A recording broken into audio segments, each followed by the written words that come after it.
Detective Bowling Brain looked in the mirror and he saw his younger self. Detective Bowling Brain thought about that day when they cut his wing. Now he's never flown again. One of these days I'm gonna solve the case, he said. One of these days I'm gonna solve the case, he said. One of these days I'm gonna solve the case.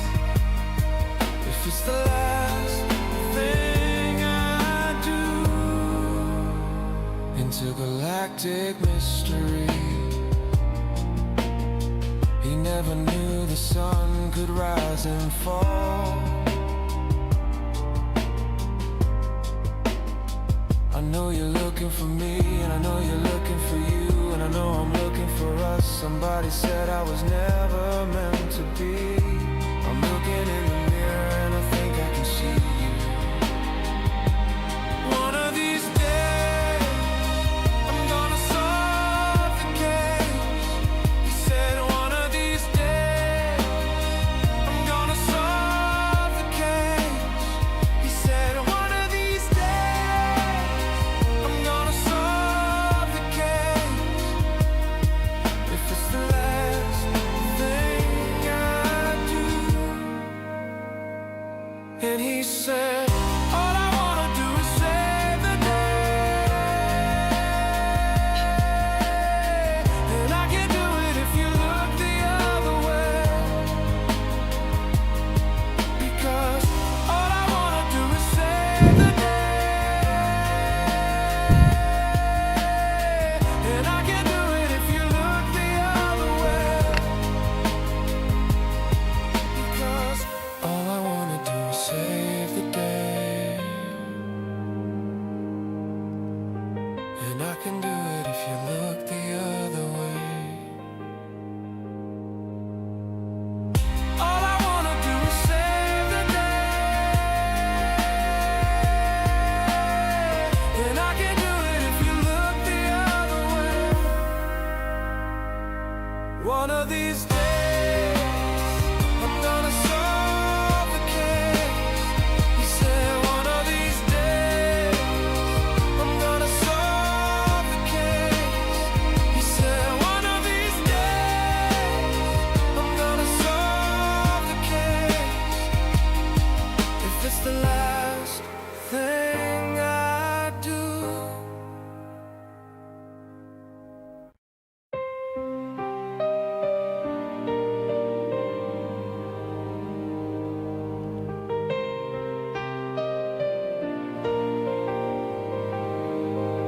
Detective Bowling Brain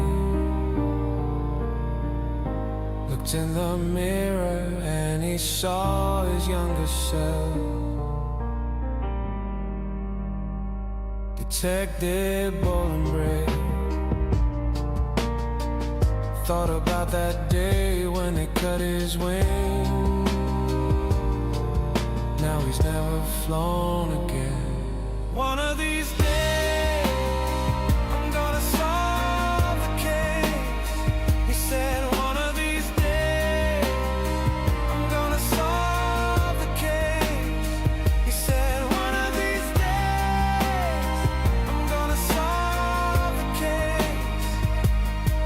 If it's the last thing I do, intergalactic mystery. He never knew the sun could rise and fall. I know you're looking for me, and I know you're looking for you, and I know I'm looking for us. Somebody said I was never meant to be. I'm looking in the mirror and I think I can see you. One of these days I'm gonna solve the case, he said. One of these days I'm gonna solve the case, he said. One of these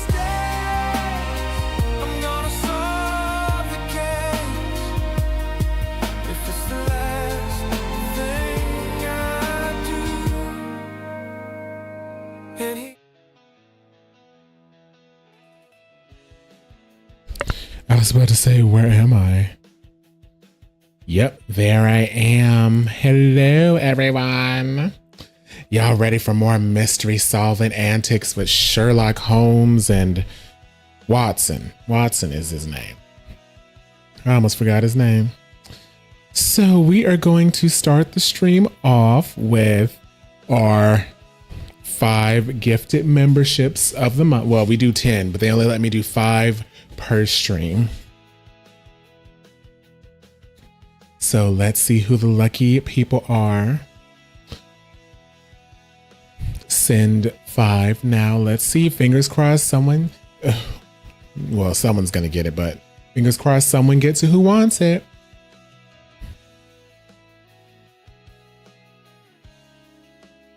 Alton Caps.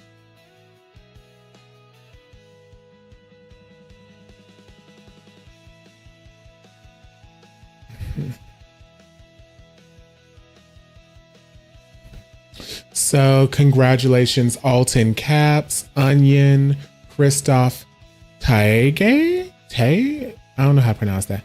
Ivan Kang and Nick T. You got caught up on New Murder earlier today watching my vid. Ooh, Jackson. But congratulations to everyone who got a gifted membership. Yay.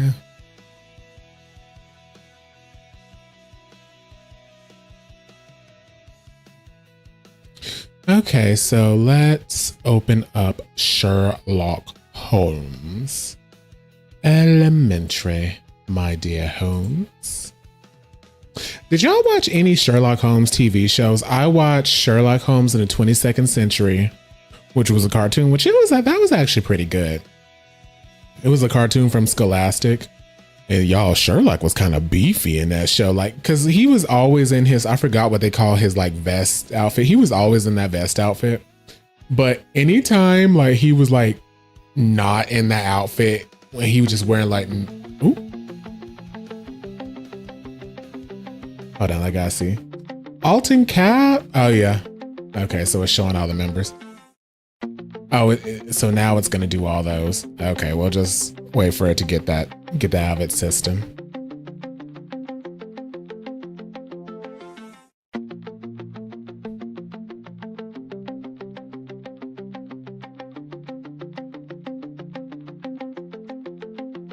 Come on. Come on, keep it going.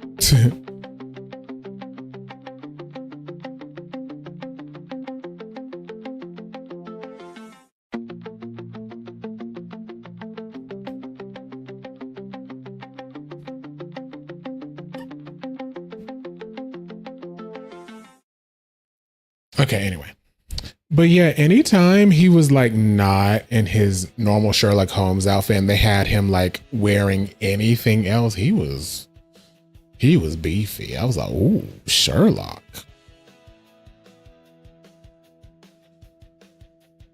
He also didn't like look particularly like Sherlock Holmes that much. Like, I don't remember any other version of Sherlock Holmes having like blonde hair. Okay, Sherlock Holmes versus Jack the Ripper. But that was the Sherlock Holmes show I liked. There was also, I think, you're welcome, Alton. There was also, I think it was called Elementary, and it had Lucy Liu in there, and Lucy Liu was like Watson or something. I wanted to like that show because I like Lucy Liu, but I wasn't here for... They wanted to make Sherlock and Watson have like a will they won't they relationship, and they did that by making Watson a woman. I wasn't a fan of that. Okay, so we're starting right back off where we left off last night.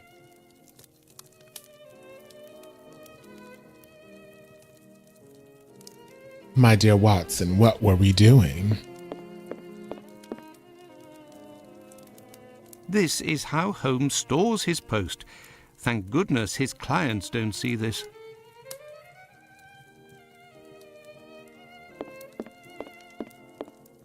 Holmes uses this old Persian slipper to hold his pipe tobacco.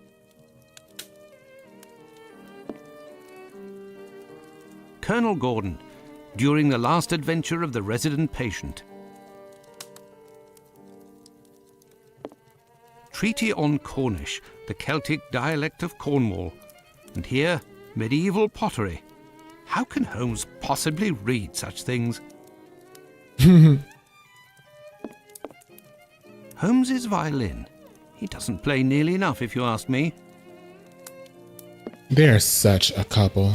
Holmes examined the broken jar that belonged to Finley's tenant. I wonder what this substance is. I don't recognize the odour. Formalin, Watson. This jar contained formalin. Interesting, don't you think? I've been waiting for something for days. Just the tiniest bit of news that would make sense of this whole matter. But there's nothing, neither from the press nor the police. Unless Inspector Aberline is holding on to some information without realizing its importance, which is quite possible. It is time for you to return to the police station in Whitechapel, Watson. And didn't you tell me that you had a matter to take care of it? Take advantage of it to learn more about this pill and its contents. Ah, but Holmes, it's late, and spending another night in this district is hardly my idea of entertainment. I know, Doctor, but we don't have any choice. Time is against us. Take your pistol in case you run into any troublesome characters. Oh. Fine, as you wish, Holmes. So take your pistol in case you run into some troublesome characters. Okay.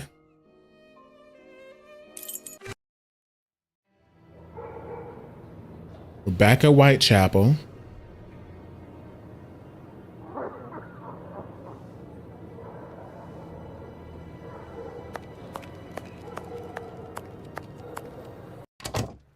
Good evening. I hope I'm not disturbing you. Not at all, Doctor. This man, Mr. Richardson, is a witness to the horrid affair at 29 Hanbury Street, the murder of Annie Chapman. We are discussing the relevance of his testimony. Testimony? You're probably not in a position to discuss it with me, but I would like to know more about what you call the relevance of this young man's testimony. Oh, there's no secrecy. It's simply that the testimony given by Mr. Richardson doesn't match the time of death given by the coroner, Dr. Phillips. Oh. What was the time of death, according to him? Before 4:30 in the morning. What the other witnesses have to say about it? My conclusions were the same. Were there any other conflicting testimonies? Well, 2 other witnesses summoned at the preliminary inquest gave testimony, but in these cases too, the times don't match. Do you remember what it was they said? I didn't question them myself. A colleague of mine took down their statements on paper, but on deciding they were of little use, he tore them up and threw them in the bin. There's no point in being bogged down with useless paperwork. Oh my God. Well, let's look at this useless paperwork. Ooh, thanks for the funnies. Or I saw something floating down at the button. Okay, so where's that bin? May I introduce myself? I'm Dr. Watson. I am... You wouldn't be the chap what writes the detective stories in that there paper? Well, yes, indeed, my stories have been published in the Strand. Go blimey, wanna tell me old mum? It would seem your testimony is the subject of some debate. Could you tell me what it was about? They'll be telling I'm a bit befuddled about the times that I told them. But it can't be so. I knows what I sees and what I don't sees that morning. What did you see, or what didn't you see? And at what time, would you say? I'll tell you this for nothing. It's me old mum who lives at the house where the body was found out back in the garden. She has her shop at the bottom to the right of the stairs. Her door was broken down not too far back because it's a real zoo it is. Right, the morning it happened, I head that way to see if me old mum has finally had the place broken into. It was 4:45 when I got there. That I'll swear on me dear old mum's life. I had a look round to see if the cellar had been taken. No. I had a little sit down on the stairs by the courtyard because me shoes were causing me no end of pain and I had a cut and all. I didn't seize a single thing below the steps, Doctor. Not one single thing. Watson is a some bird dilf. all covered in blood. Tain't no how I could have missed that, even if it were night time. Right. 5 minutes after getting to number 29, I had to clip off. And now they tells me that either I can't tell time no more, or I was fixing me loafer next to a stiff that was still steaming. All right then. Evening, gents. Okay. Yes, Doctor? So, how far along are the investigations into these two recent murders? Everyone around here believes both crimes were committed by the same man. But as for the Hanbury I think Street so and too. Bucks Row crimes, nobody has heard or seen a thing. What about Tumblety? By the way, have you heard of a Dr. Tumblety? No. Is it important? Yes. Well, no, maybe. Actually, I don't know. I have heard about this man, his frequent nocturnal outings and bizarre behaviour. What does this chap look like, Doctor? And where can we find him? The last I heard was that he was staying at Finley's place, the man who was looking for me a few days ago. It would greatly assist us if you could ask Finley what your strange associate looks like. We could then see if the description matches any witness accounts. All right.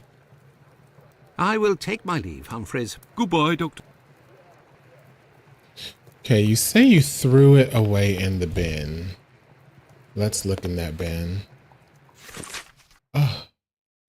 At gunpoint from the White Plume Mountain Inn, also called the Kayak Affair, 5 years, Marvin.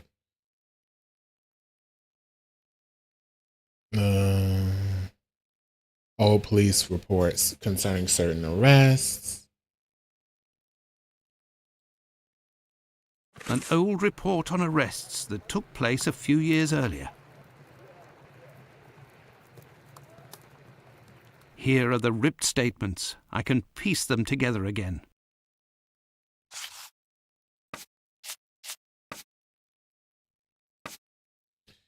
Well, well, well, well, well.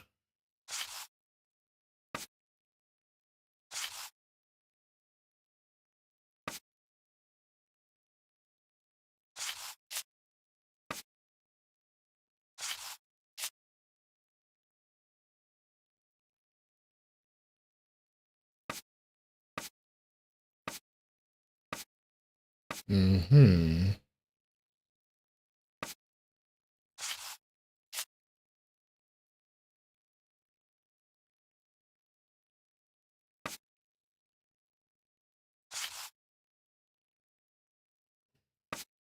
Nope.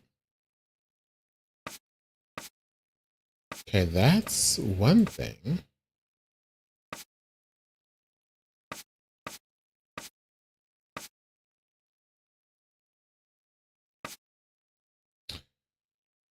Let's see if we can decipher the rest. Okay.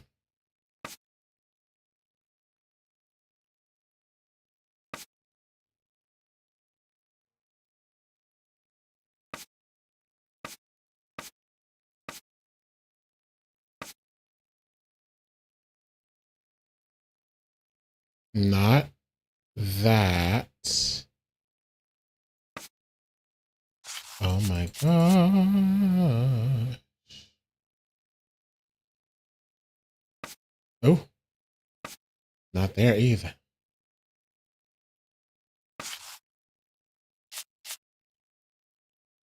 No.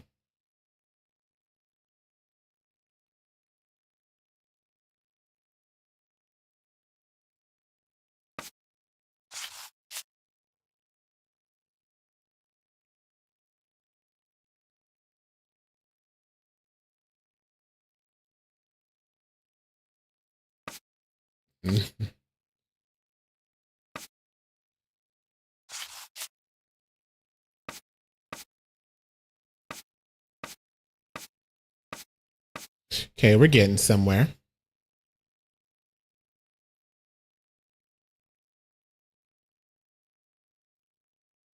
Where would the top of this page be? Testimony.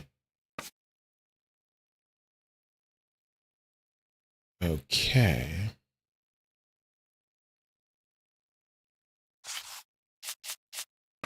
Mm-hmm. Now we're getting somewhere, everybody.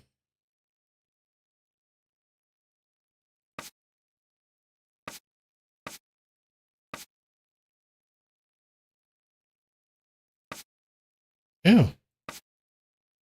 Ew.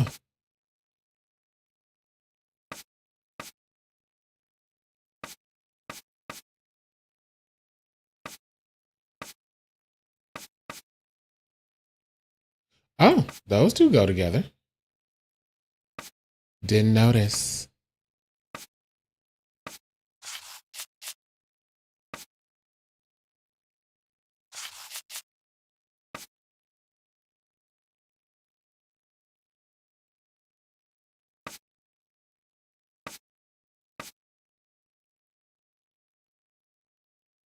I'm assuming this goes there. Fine. Ooh.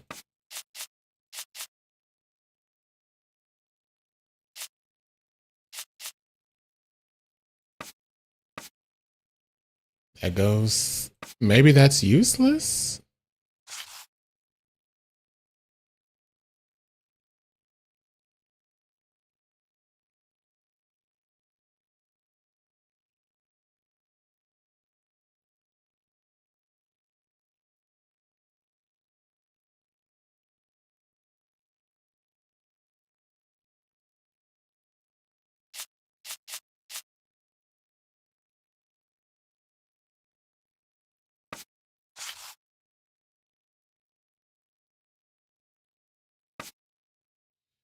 Uh-huh.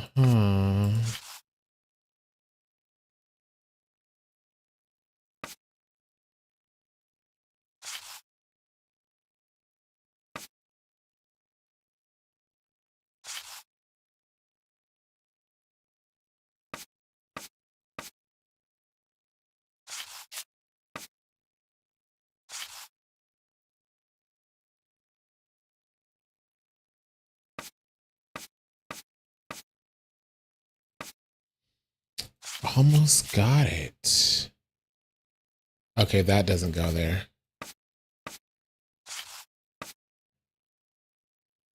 That doesn't go there either.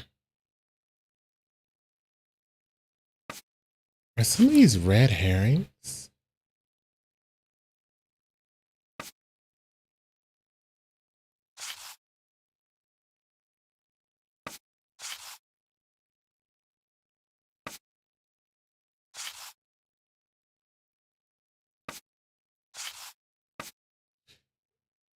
From behind.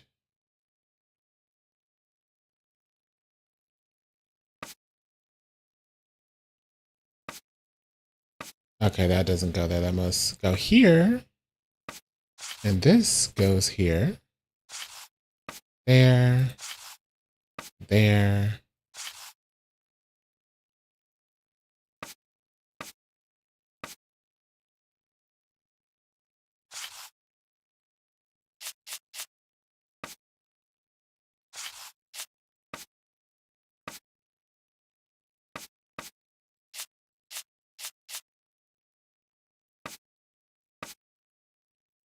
I was about to say some of that was not making sense. There, all done. Holmes couldn't have done better himself. Nope.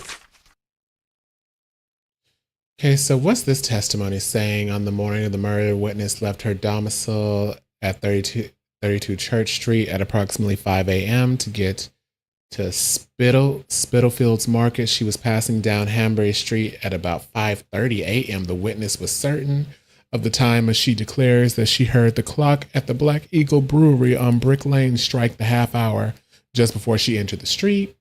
In front of 29 Haybury Street, or Hanbury Street, she saw a man and a woman talking. It should be noted that the witness identified the body of Annie Chapman at the morgue as being the aforementioned woman. This identification was solicited by our services.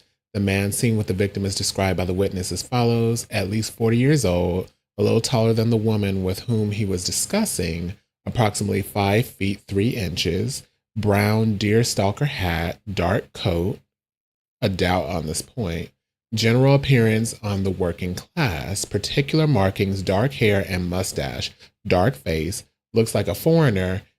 The witness only saw the man from behind and wouldn't be able to recognize or identify him. The term foreigner is often associated with a person of Jewish origin.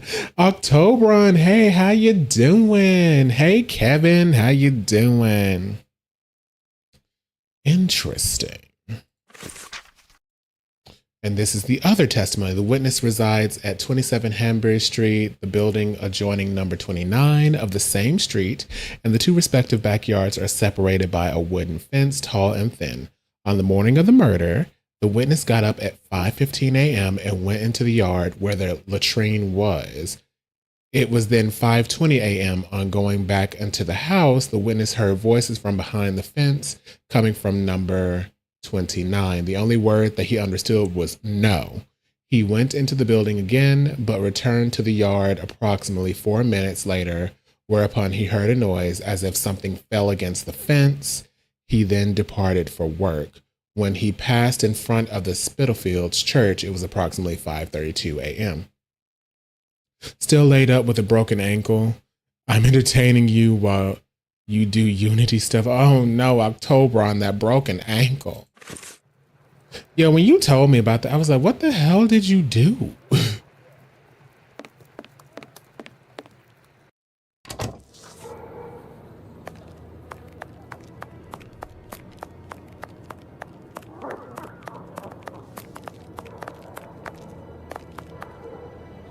Well, that's not where I'm trying to go.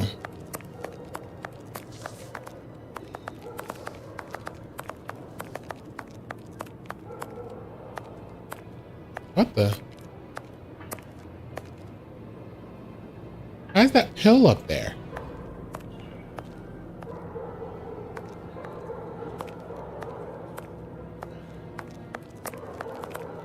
Ice skating is a dangerous sport, I'm sure. Where did that pill come from? That's bothering me. I guess I'm holding it.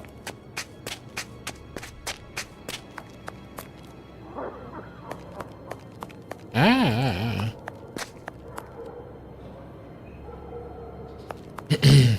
I think I know where to go. I'm just lost.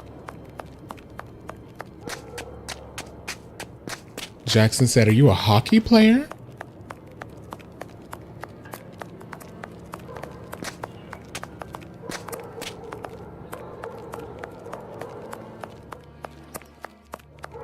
The hell is going on here?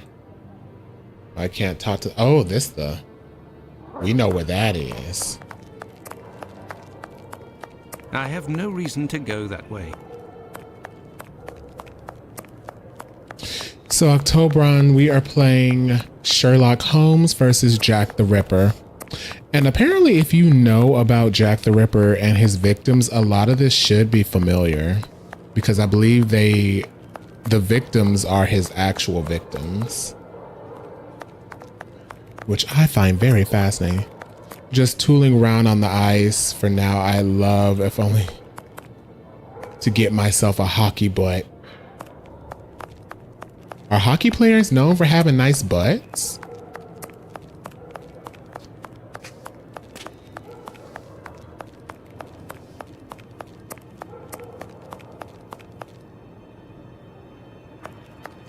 Look, the Club for Socialist Jews, the Cradle of Liberty.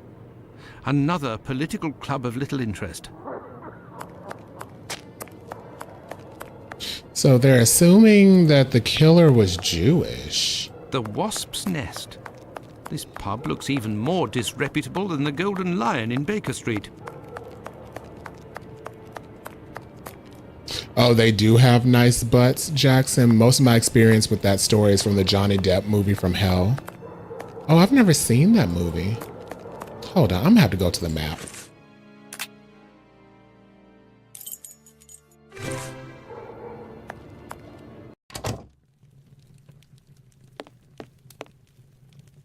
Good evening, Mr. Solomonovich. Good evening, Doctor. What a pleasure to see you again.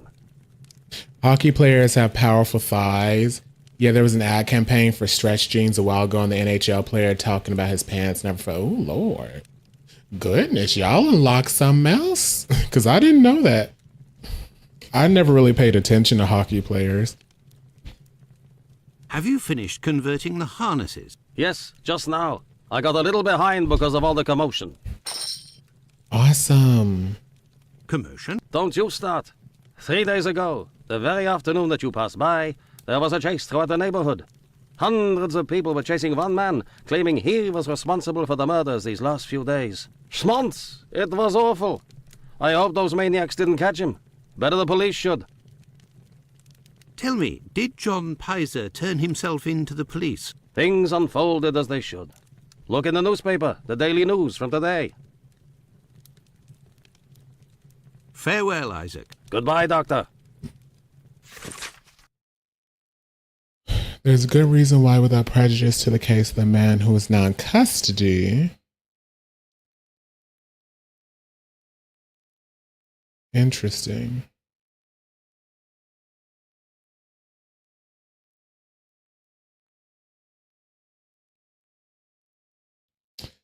There was a rising murmur of ugly foreboding of some of the foreign element there. So there's a lot of nationalism going on here. You off work? Glitch is off work. Said the stereotype. He sounds like Zoidberg.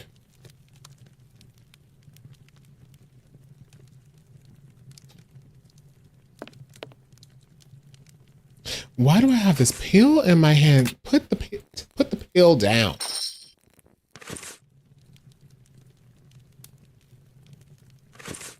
Yay for the hearts. Party like I'm living off my parents' trust fund. Okay, let's go back to the clinic. The gifted sub is so rigged. A few people got some this time. Here's your prosthetic. Good evening, Dr. Gibbons. Dr. Watson. Did you keep the cane we spoke of last time? I was going to sell it tomorrow, would you believe, having not heard word. Here are your harnesses, Doctor. They are top quality, I'd say. Yay, Definitely hearts. worth the price of this walking stick. Here, it's yours. Do you have any formalin here? No, definitely not. They have it in university hospitals to conserve anatomical specimens in jars. But in a little clinic like mine, we don't keep anything but bad memories. Goodbye. Well, farewell, Doctor. Goodbye, Dr. Watson. So now we can I go must go to Miss Bella's. give this cane to the madame. Yay, 100s and happy faces and shocked faces and stuff. Okay, so let's go to the brothel. You're in a rush, my pretty?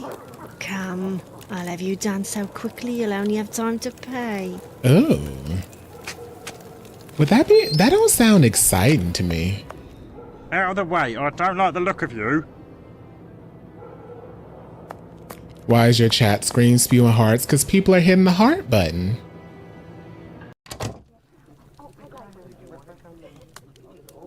Okay. Just trying to see if anyone else is here. That man is gone. Good evening, ma'am. Your door was open. Isn't that a little dangerous? Yay, Hello, hearts. Doctor. Don't worry if the looks of anyone who enters doesn't please me. Me and my pistol know how to convince them to leave. Do you happen to know Annie Chapman, the Y'all poor hear all woman that who was kissing and killed 3 smooching? days ago? Dark Annie? Pff, like all the drifters in the area, I've seen her once or twice.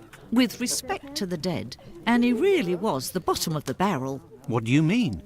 Well, in our profession, the pretty young ones go out when night has barely fallen and don't have a problem finding takers. But poor girls like Annie or Polly Nichols, who aren't as tender and are often sick, sometimes trudge around for a whole night in the cold and the rain before landing a client. And that doesn't help their appearances either. They don't have much choice about paying for a bed for a few hours, a glass of gin or a hot meal. How terribly sad. That's the price of survival in Whitechapel, my angel. One of my girls knew Annie for some time. They bought some jewellery on the black market, I think. Jewellery? How could Annie Chapman have possibly afforded jewellery? Luxuries for a woman are always relative to her condition, Doctor. As a matter of fact, it was real cheap junk. Annie got 3 assorted brass rings, I think. It's been said I have a memory for jewellery. So, Glitch, when you type... Hold on, let me turn her volume down just a smidge, just a tiny smidge, not even noticeable. When you typed... Oh, I didn't mean to click that. When you typed, "Come little whores, we'll take thee away to a land of enchantment," the way it came up on screen looked like it came out of her mouth, and that was hilarious. She's doing well, Doctor, but believe me, it won't last. Rare are the girls who can build a future in our profession.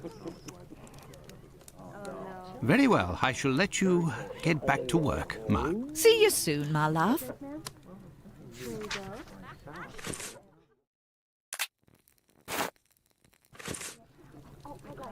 You're still there, Doctor? I found the cane that was stolen from your client. Here it is. Doctor, you are a real saint, I can see that. I'll finally be able to present my bill to this damned painter. If by chance you see him, tell him that a little surprise awaits him here. You told me you would give me some information on this Dr. Tumblety. Agreed. He's a Canadian or an American. He parades from time to time through the neighbourhood in a 50-guinea suit and acts like a doctor. But for business, he isn't worth it. This damn Yankee hates women. The few times that he was approached by the girls, he spit on them, all the while hurling insults. It would seem that he was hunting for the bad boys. He's looking for trouble, that animal.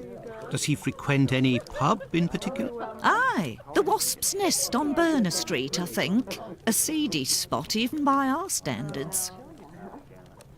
Very well, I shall let you get back to work, Ma. See you soon, my love.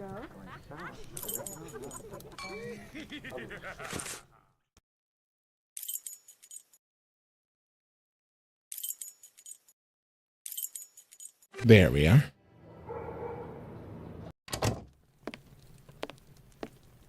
What the hell? Oh.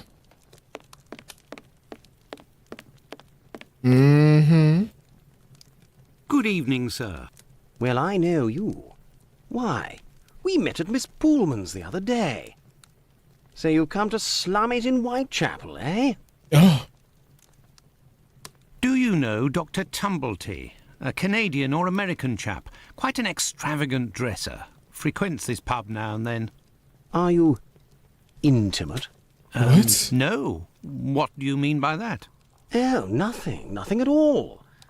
I just wanted to prove my discretion concerning this man, in so much and so far as I know him. You wouldn't like it if one day the tables were turned and everyone was talking about why you were in the borough. Isn't that so? As it happens, I saw Miss Poolman recently. She told me that she couldn't wait to see you again.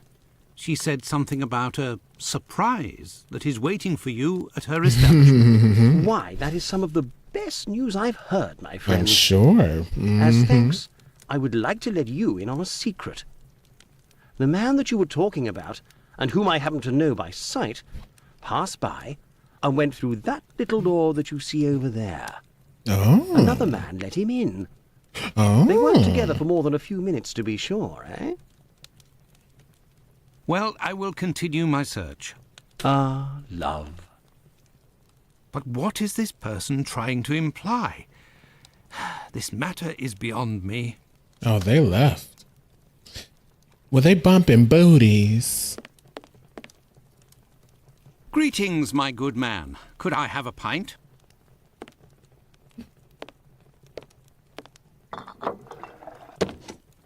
Here, Gov. I've been told that Dr. Tumblety might be found around here. Is that so? I don't do a roll call of all the drunkards here. I've got my hands full just making sure I get their money. Don't people pay when they order? Nah, look at that little scribbler there. Completely dead drunk. Tonight's tally is about as long as his arm. If he skips Among out, other I'll be in things. for a guinea almost. Goodbye, my friend. Oi, that's it. Oi, what'll it be to drink, Gav? So what are they doing in here? Hey, you can't go in there. It's private. Got it?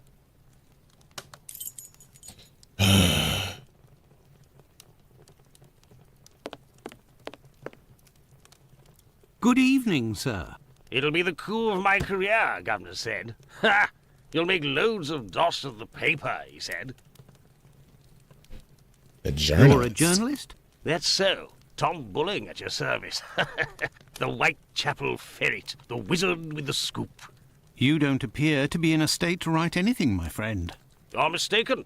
Whiskey passes through the blood and turns into ink. Simple. You Ink? see, mugs Oh. and inkwells are all the same. Don't you think you should settle your tab and go home? My red ink? Where's my red ink? I won't even pay half a halfpenny if they don't return my red ink. It's my blood you hear. Well, he's Very well, I'll be drunk. on my way.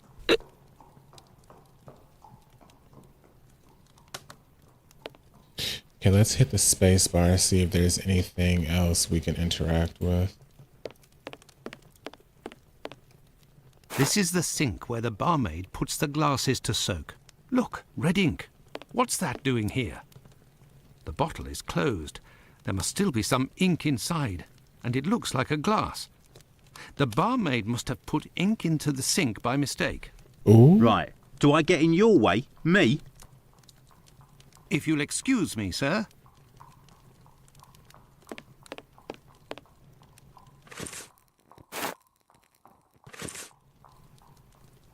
You're the best. The boss told me. My red ink. Well, where's she be? I found your red ink, my friend. You should settle up and head home. Thank you, my friend, thank you. The spring-heeled phantom will be revived.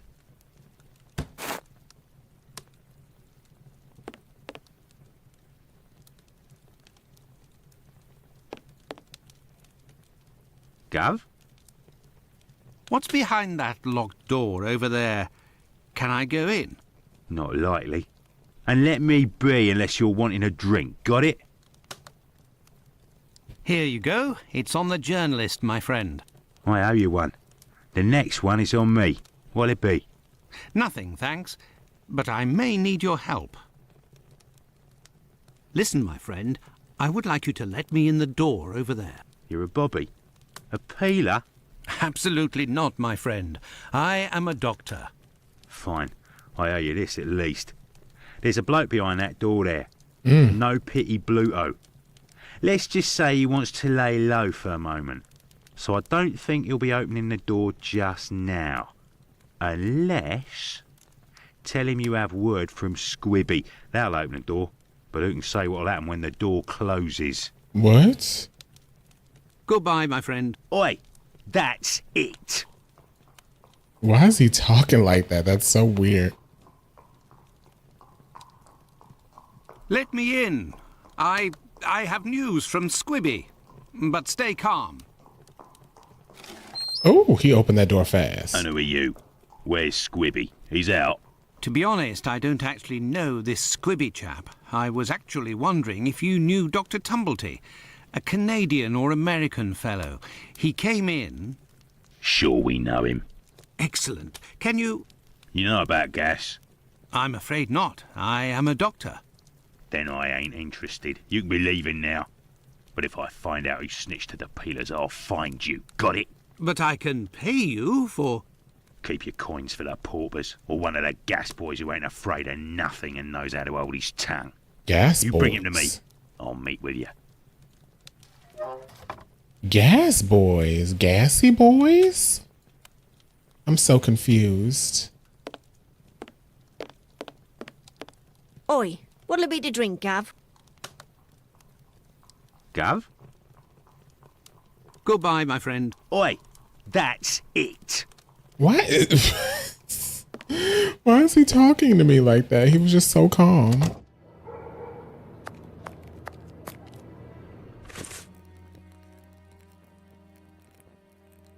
A white pill. Who can I even give that to?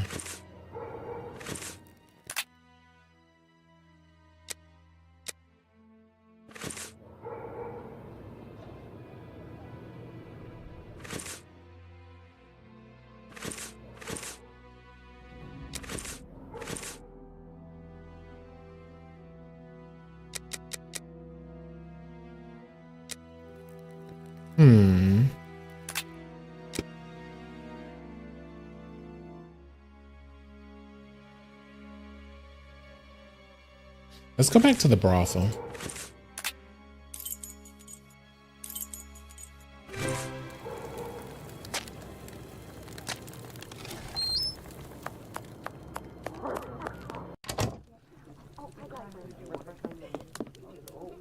You're still there, Doctor? Very well, I shall let you get back to work, Ma. See you soon, my love. Police station?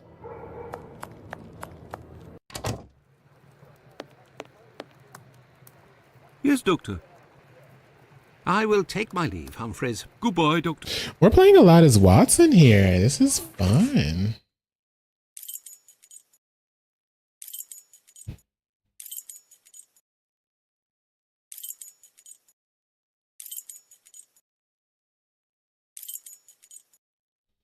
Hold on, let's look at the dialogue again.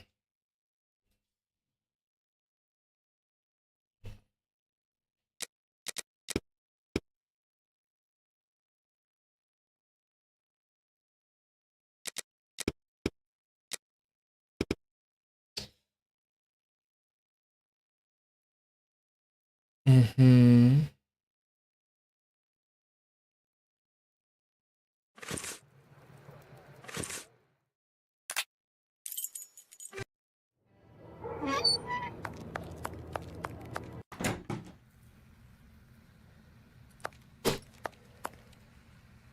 Yes, Doctor? Well, farewell, Doctor. Goodbye, Dr. Watson. I'm trying to figure out, why do I have this white pill in my pocket?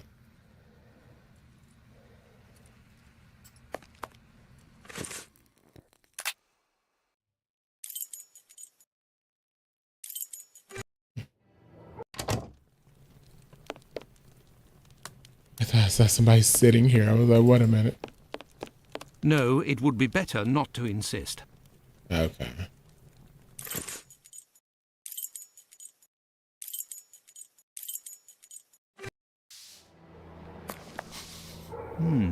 There is a strong smell of gas. It seems to be coming from the abandoned building. Uh-oh. Let's go investigate.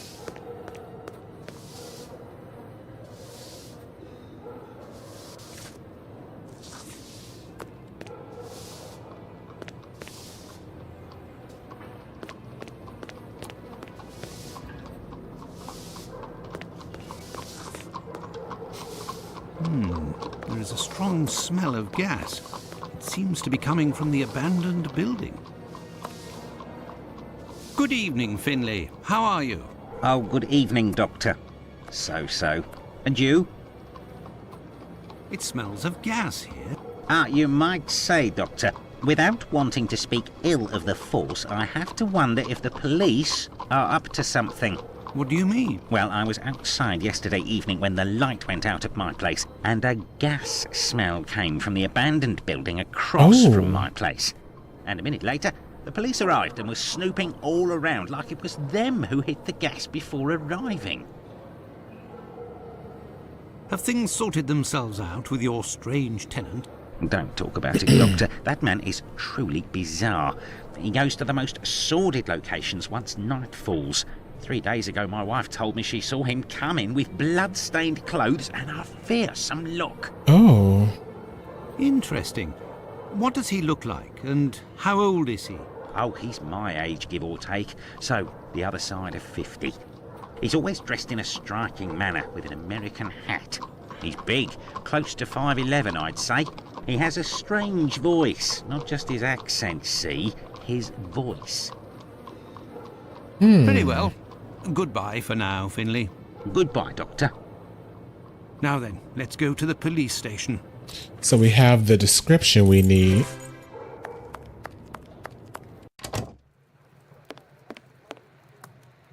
Yes, Doctor.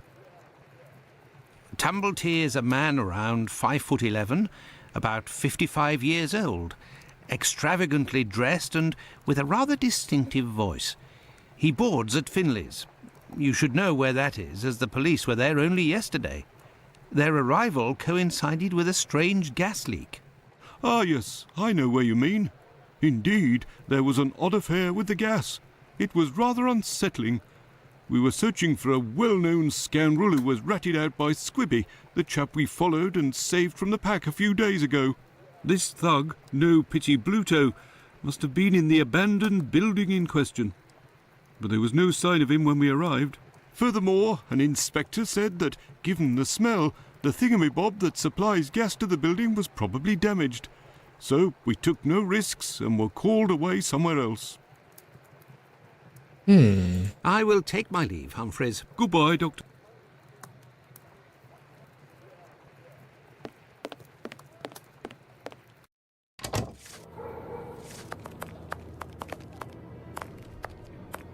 Tell me, is it... Are you coming, dearie? Oh.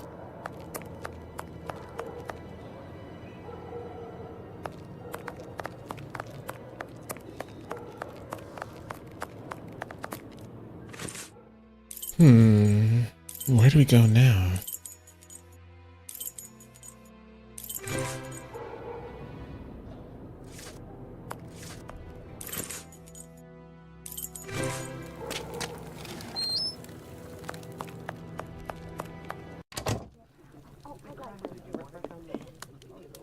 You're still there, Doctor? Very well, I shall let you get back to work, Ma. See you soon, my love.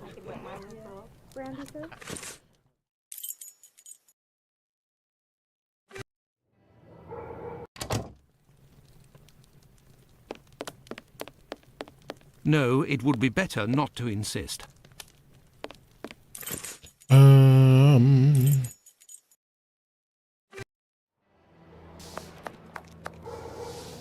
Anything else, Doctor? Nope. Very well. Goodbye for now, Finley. Goodbye, Doctor. What about the clinic? I'm just exhausting all. Because he didn't tell me where to go now. Yes, Doctor? The pills. Could you tell me what type of pill this is? Yes, we have those here. It's not really a medication. We give them to patients with chronic respiratory conditions like tuberculosis. Did you have a patient by the name of Annie Chapman, the woman killed 3 days ago? Indeed. She came in the morning of her death. Poor Oh. woman. Did you give her these pills? Yes, now that I think of it. She actually came in twice. The first time I gave her an almost empty container without making her pay. She came back during the day and said she dropped the container and stepped on the pills. She wanted to know if I could give her more again without paying. I refused. After she left, a patient who was there told me that he lives at the same place and confided that she had been lying. He saw the pills fall in the tenement's communal kitchen, but the woman immediately wrapped them up in a piece of paper. Where did this paper come from? According to this man, she'd found it near the chimney in the kitchen. Anyone could have thrown that paper there. That envelope can't have anything to do with the murder. Pardon, Doctor? Nothing. I was just talking to myself. Well, farewell, Doctor. Goodbye, Dr. Watson. Well, it would seem that I have all the information I need for my investigation. Anyway, this fellow Bluto at the Wasp's Nest is rather shady and doesn't look like he'll want to cooperate. I'd be better off returning to Baker Street. Holmes will certainly know what to do. And besides, I am worn out.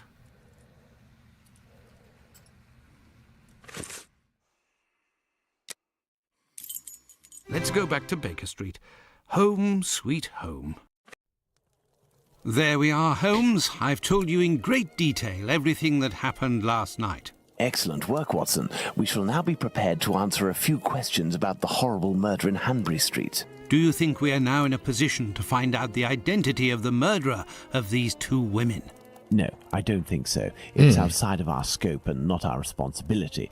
As much as you've done for Leather Apron and the affair with the pills, our mission is to help the police by ensuring that they don't get caught up following false leads and to point them in the right direction. Let us start from what we know with some certitude. As you have just said, it is almost certain that the same person killed the Bucks Row and Hanbury Street victims. The reason to assume as much are numerous, and I shan't elaborate here. What do these two victims have in common?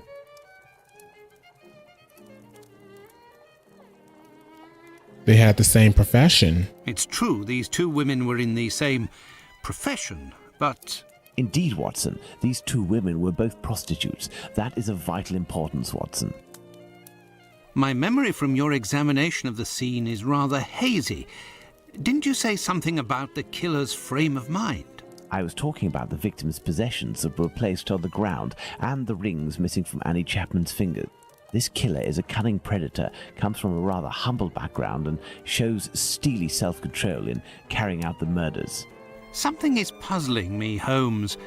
Richardson's testimony contradicts the time of death given by Dr. Phillips, which also matches my own, 4:30 a.m. And yes, we shall confirm that, Watson, and attempt to determine the precise time of death. In order to do that, we will need to place everyone involved on a timeline. Only after that will we be able to place the knife symbolizing our killer. Let's look at our timeline, Watson. I'm Sherlock Holmes now.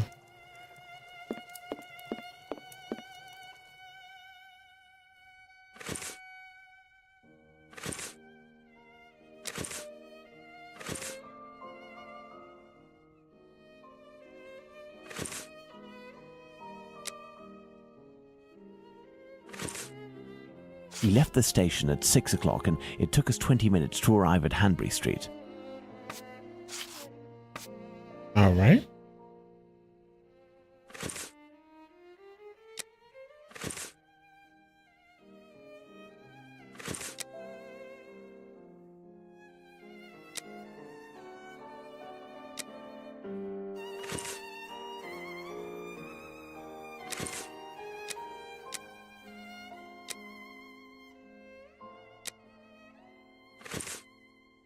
Okay.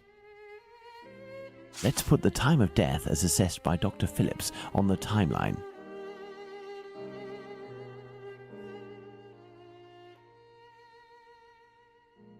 The assessment of the time of the murder given by Dr. Phillips and yourself, Watson, 4:30 a.m. Mm-hmm.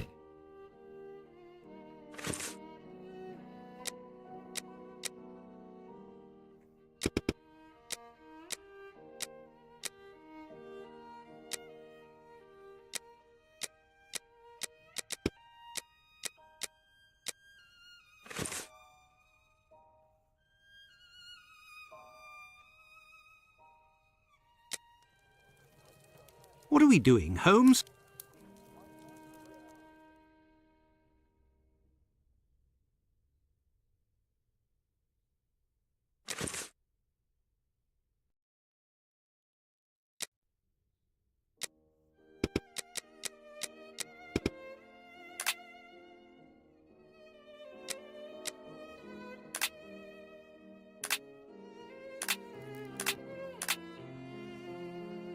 Okay, we got the deductions.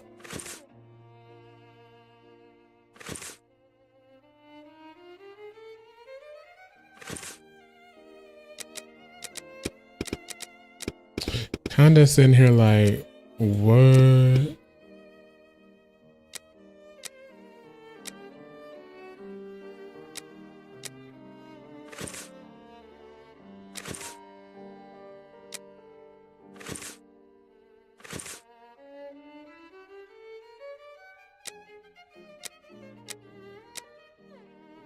Okay, so we gotta deduct and use stuff as proof.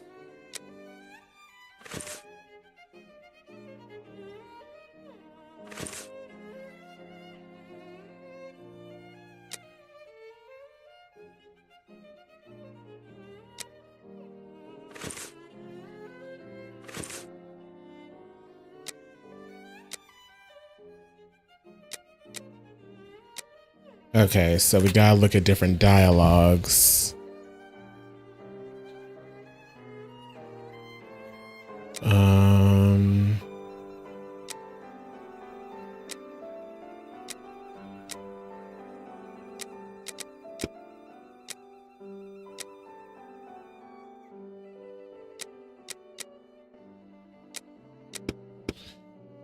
So who was the last person we talked to about her being murdered?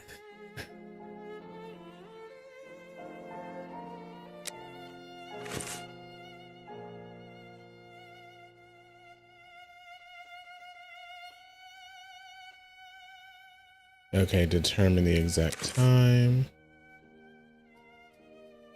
I guess we'll have to look at those two documents we found in the trash can.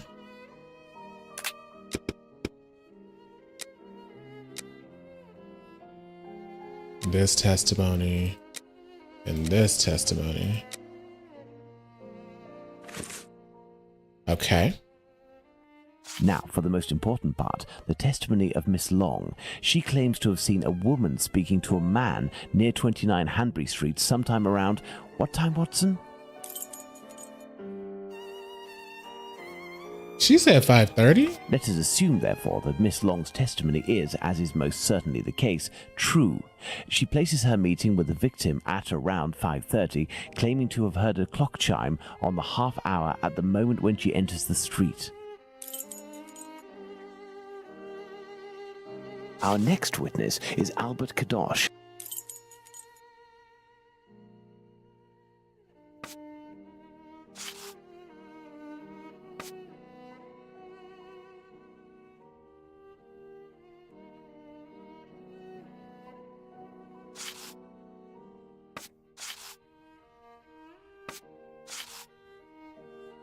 Hold on.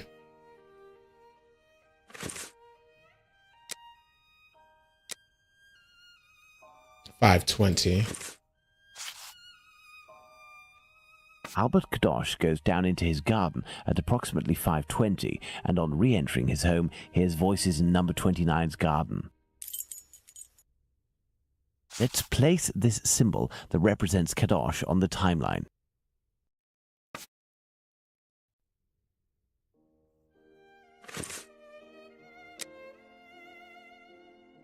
$5.32.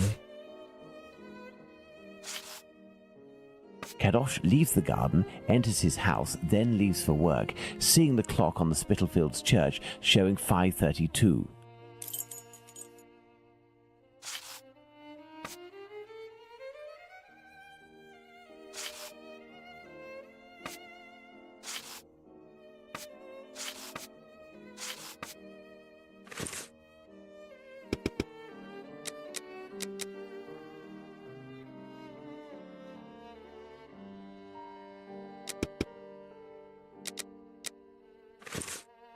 When did they arrive at the crime?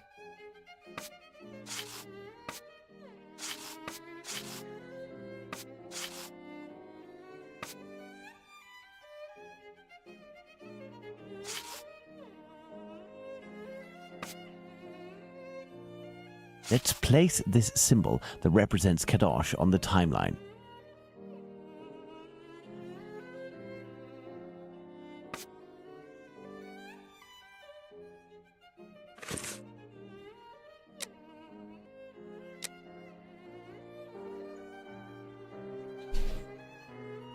$5.20.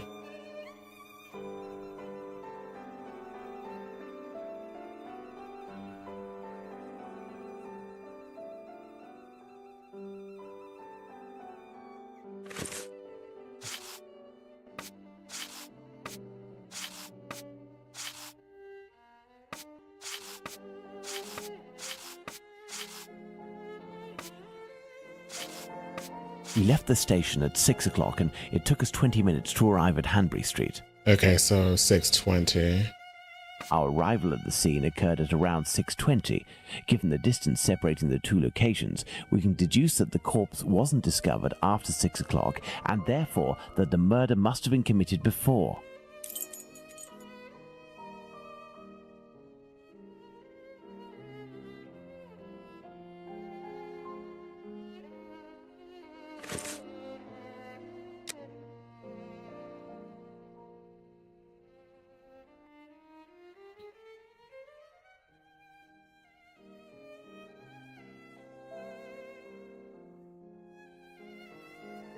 4 minutes later.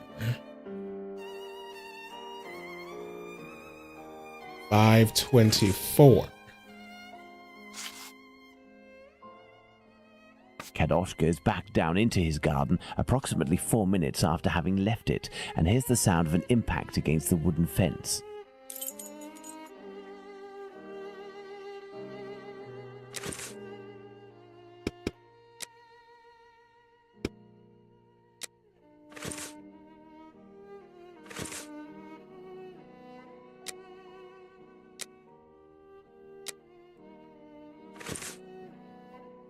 Nope.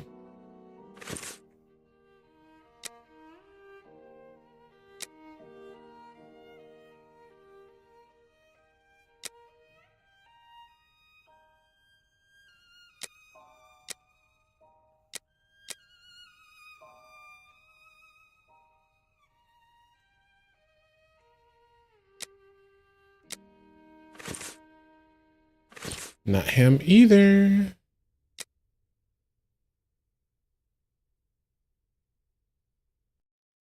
Oh, him. Yeah, I remember he had a testimony too. Now, let's put the Richardsons' arrival and departure times on the timeline.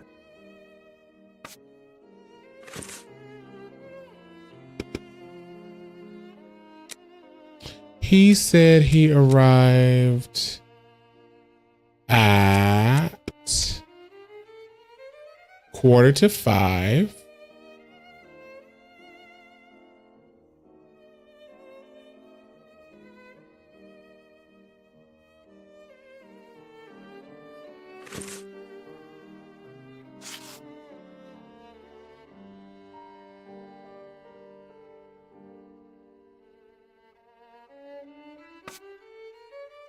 Now, let's put the Richardsons' arrival and departure times on the timeline.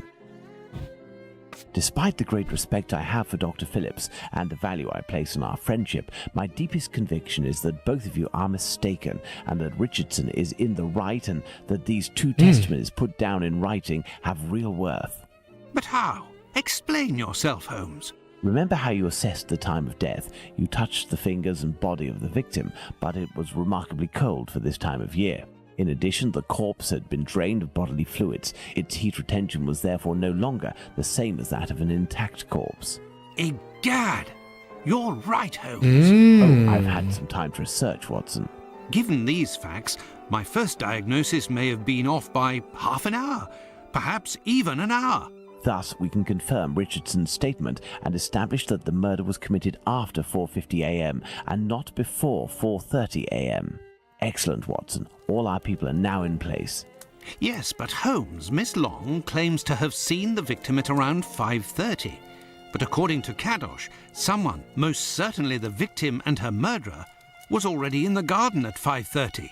Excellent observation, Watson. It must be noted, however, that these two witnesses, Long and Kadosh, saw the time shown on the clocks in the area, which are often inaccurate and went by their empirical and, in this case, erroneous estimate of how much time had passed. Thus, neither of these two times can be considered reliable. Do you mean to say that these two testimonies might match? Indeed. Let's put Miss Long's meeting with the victim at 2 minutes before 5:30. Let's add Miss Long's meeting with the victim at 2 minutes before 5:30 a.m. Mr. Kadosh claims to have passed by the Spitalfields Church at 5:32, which, given the distance from 27 Hanbury Street, would mean he was still at home at 5:31. Let's therefore put the end of his testimony at 5:31. Miss Long heard the man say to the victim, "Will you?" to which the victim responded, "Yes," which would suggest that an agreement was reached and that the transaction was imminent. They then proceeded to enter the garden, which puts the voices heard by Kadosh at 5:29.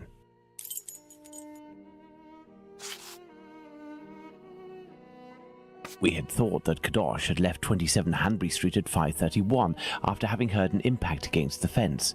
Thus, 2 minutes passed between the moment when Kadosh entered the house after having been in the garden the first time and the moment when he returns to go out again and leave for work. How long did he estimate this interval to be? 3 to 4 minutes. In light of all this, Watson, we can finally establish the time of Chapman's murder. Now, place the knife at the exact time.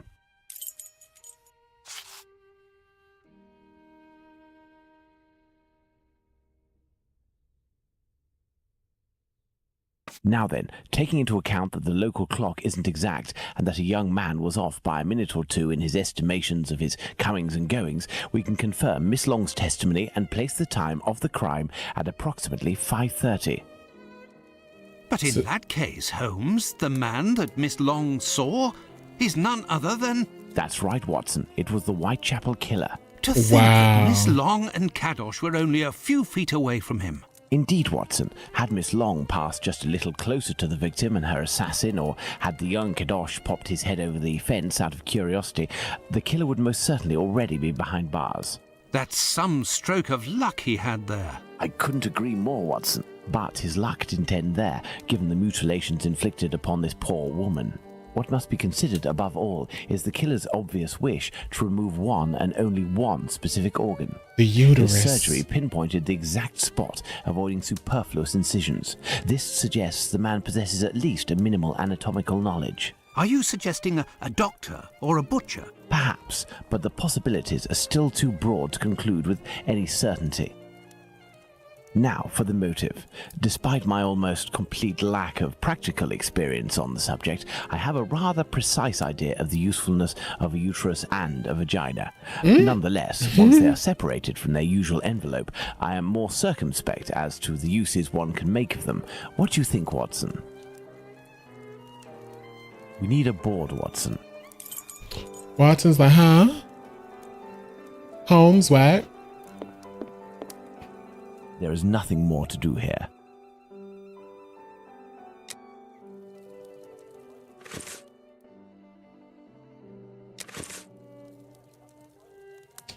Watson's like, vagina, what?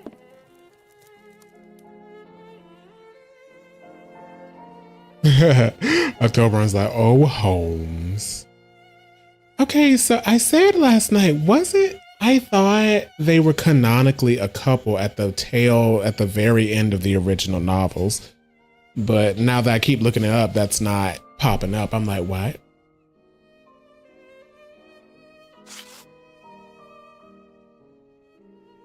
Perhaps it was intended as a study specimen.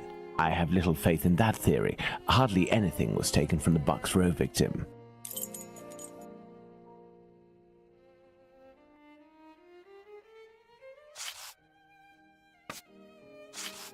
A desire for some sort of morbid trophy. I'd be inclined to dismiss this motive. If this were the case, why would nothing have been removed from the Bucks Row victim? Money, quite simply. Even if this motive seems incongruous, we're in no position to deny or affirm it until we know whether a market for human organs exists. So there's a yes on that. Black magic? Watson, this line of investigation is far too vague. We don't have a single clue in support of such a motive. We can eliminate this hypothesis. Holmes, what if it was cannibalism? Even if the idea is unbearable, we can't ignore it as a possibility. Elementary. What emerges from these possible motives for having removed the uterus from the second victim is that they implied that the killer could have carried out the same thing on the Bucks Row victim, yet didn't. This brings us to a terrible conclusion.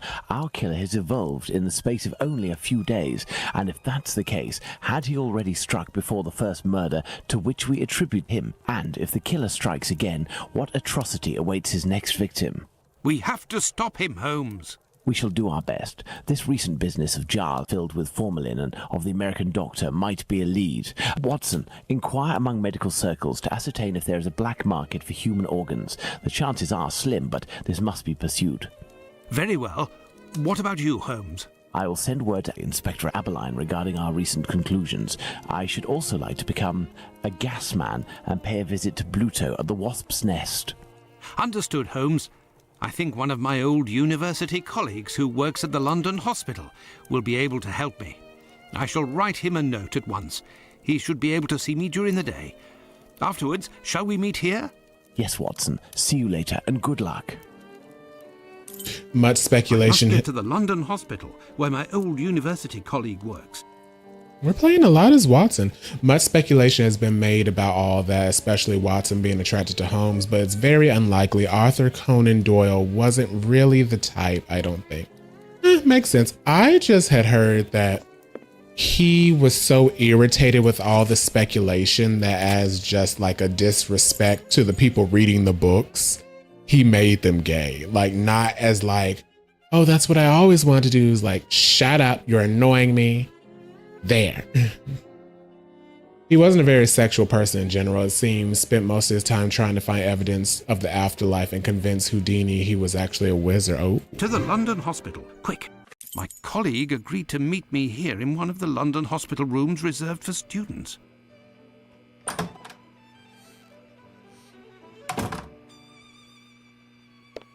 Ah, John, you're there already. Punctual as always. Tell me, you don't seem to be in good shape. Is it possible that your recent marriage is making you this morose? Ah, you know me well, Andrew. No, it's a strange and terrible affair that concerns me. Have you read my note? Yes, I admit that I was surprised. It just so happens that I, too, was asking questions about our morgue. What do you think? Have you heard of any organ trafficking within? No, John. No doubt there exists some exchange between colleagues. Not quite legal, of course, but nothing that can qualify as trafficking. Since the Anatomy Act of 1832, which permitted the use of unclaimed corpses for science, the black market trade was definitely halted. There are sufficient subjects available for all practitioners and students. Of this I can confirm. Well, organ trafficking as a lucrative trade is out of the question. Then what is troubling you with the morgue? You are talking about trafficking organs, but I suspect there is trade in whole bodies. The missing bodies? What do you mean to say? Whole bodies are disappearing? Well, it's confidential, but I know of your discretion and your friendship with the famous Sherlock Holmes. I can tell you that a few corpses have recently disappeared from the hospital morgue. Cadavers that were intended for dissection. That is to say, not claimed, poor, unknown people. If a single corpse had disappeared, it might have been a bad joke. There are many students who pass through here. It's even a meeting spot. For the majority, they are here to work. A few come here in secret to practice. It also happens that instruments or organs go missing. Nothing alarming, but so many corpses. It's very troubling. What will you do? But the hospital doctors aren't doing anything? No. That is to say, they would prefer not to call the police at this point. An investigation would no doubt result in the suspension of authorizations for the use of unclaimed corpses. Do you think that you could intercede on our behalf with Sherlock Holmes to clear up this situation? Which corpses are missing? I don't know exactly, but I can make an exact list if you would like to wait here for a few minutes. Feel free to look around the room while you wait. It'll bring back memories. Thank you, Andrew. Somebody is stealing bodies? That's weird.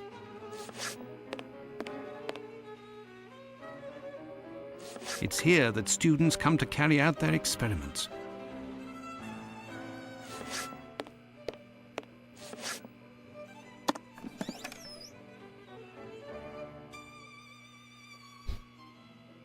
This surgical instrument resembles a screwdriver. How amusing. It might come in handy. I will return it later. It's here that students come to carry out their experiments.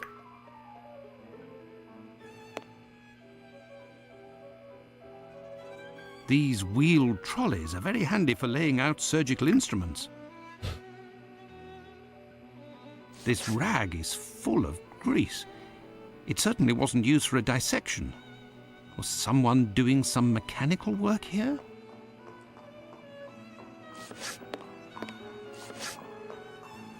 This wheel won't roll despite all of the added grease.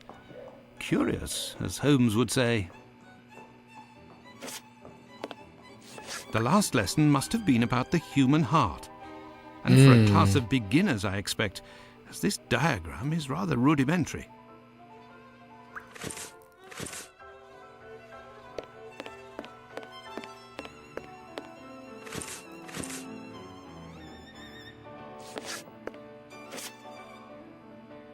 An encyclopedia of anatomy. A page on the human heart is dog-eared. Let's see. Interesting. It's here that students come to carry out their experiments.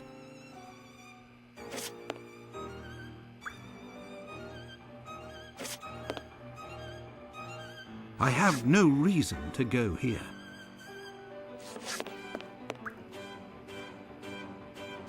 I have no reason to go here.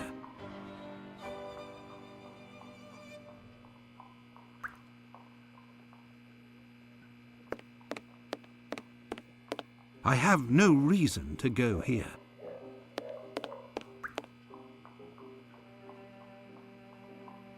What the hell? What are they conjuring up in here?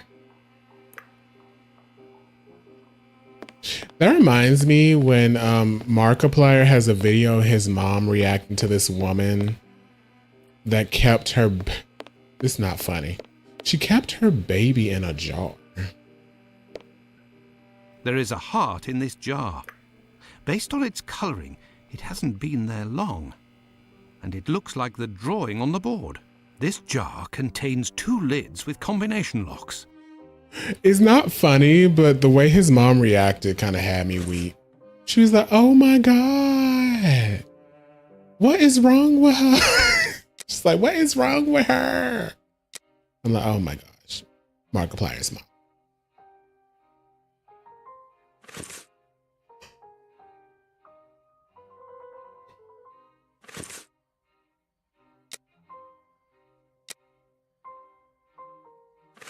Okay, so it's supposed to be 2 documents?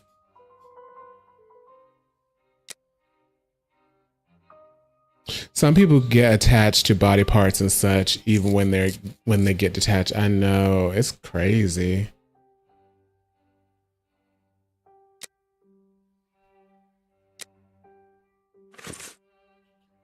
That ain't it.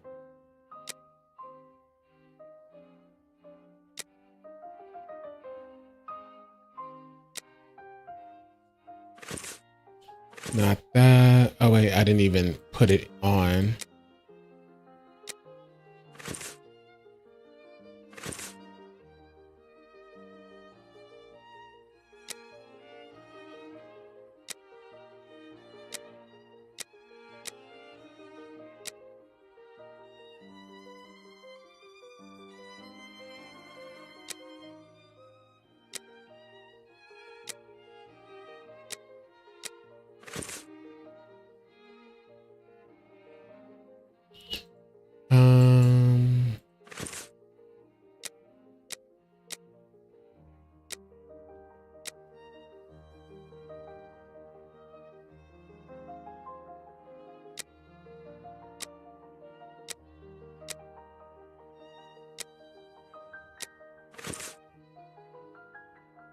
Let me hear what he said about that again. There is a heart in this jar. Based on its cut, this jar contains 2 lids with combination locks.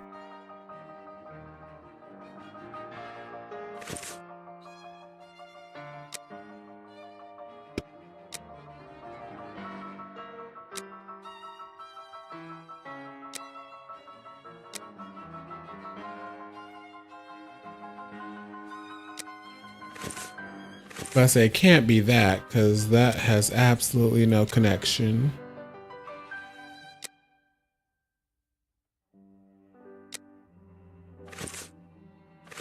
It's not the leather apron.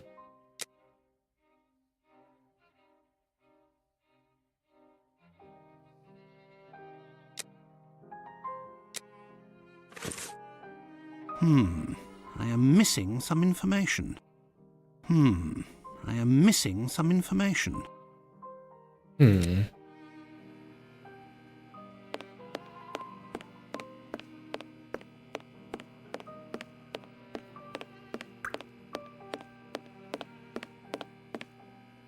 There is a heart in this jar.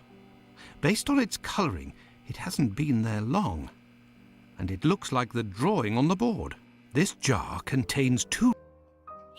Oh my gosh, but what's the document that we need to use as a reference?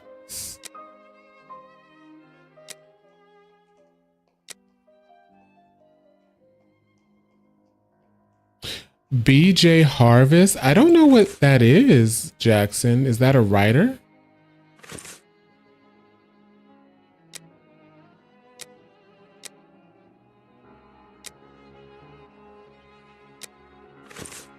I'm literally going through every single one and it is not, they are not doing it.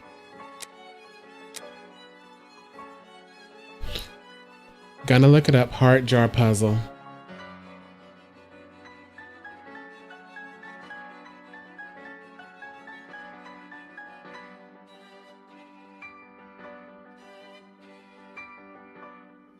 Sherlock Holmes.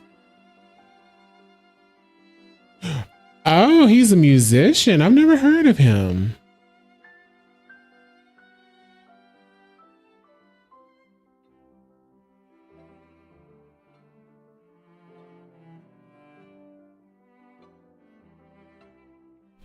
The Old Prescription.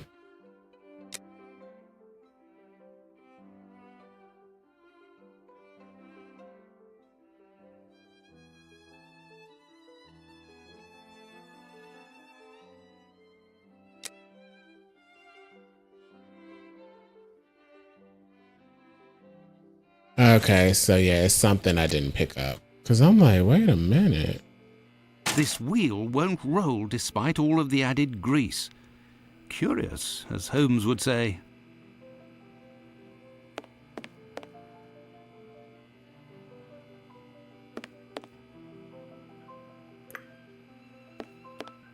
Brit folk rock in the 60s. I think it's a great sound. Oh, interesting.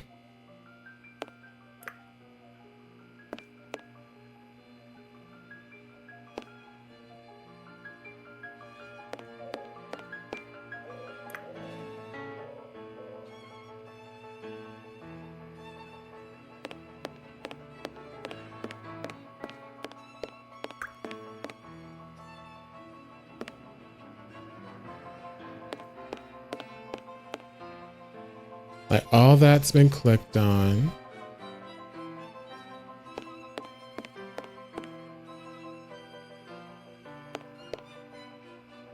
It's here that students come to carry out their experiments.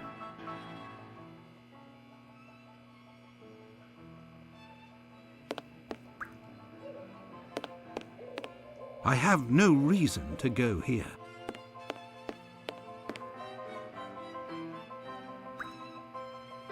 I literally examined everything. These wheeled trolleys are very handy for laying out surgical instruments.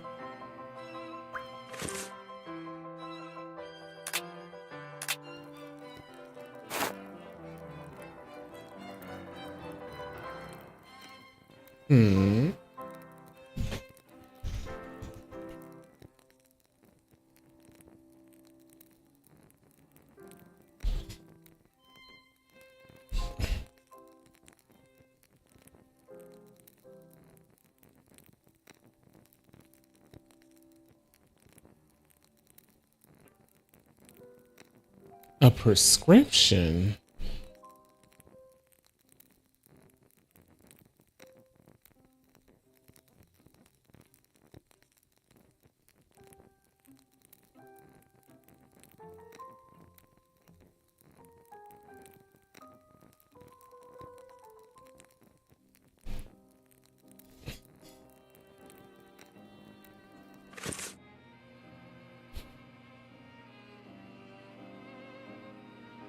Yeah, let's look at this walkthrough. Hold on.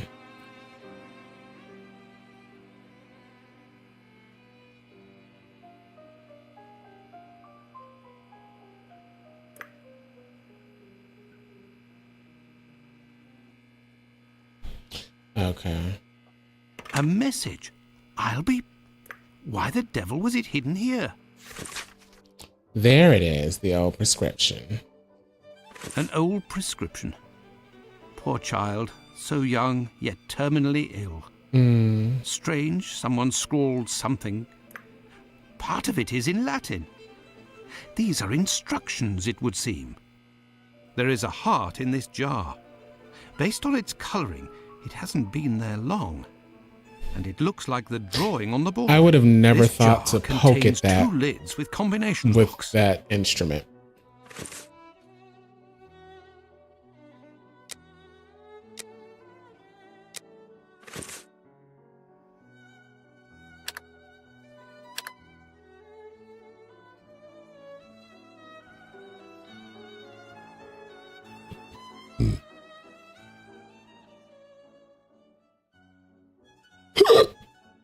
Oh, I got the hiccups. Now, what the hell does this mean that I'm looking at?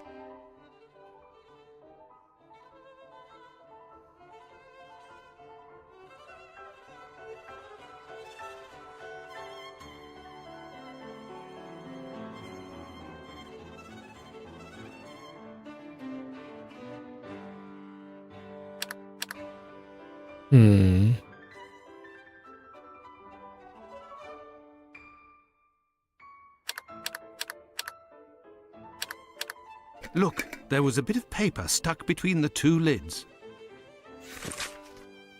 6.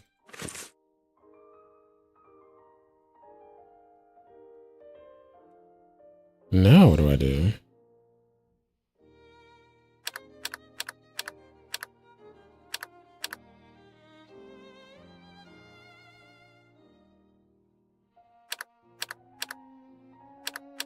Incredible! Someone has hidden a magnet in this heart. But to what end? Ew.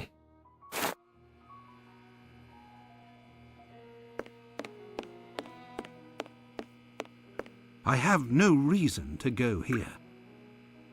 What do I do with it?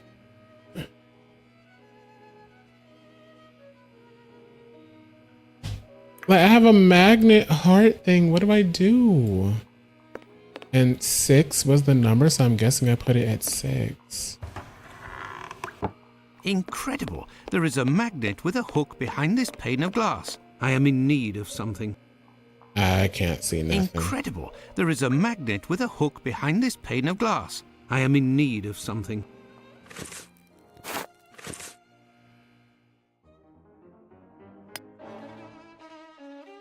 Oh.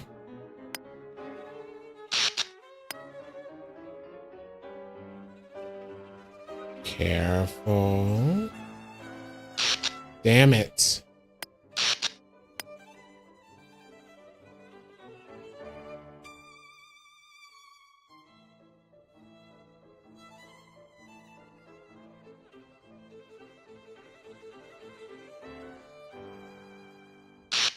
Damn it. Oh, I was so close.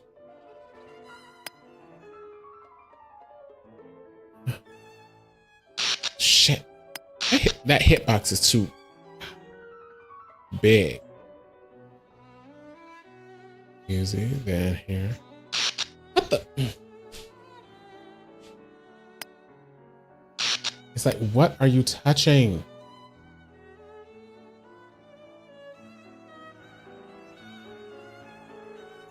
Easy. Easy. Now just up. Yes. There, all done. Holmes couldn't have done better himself.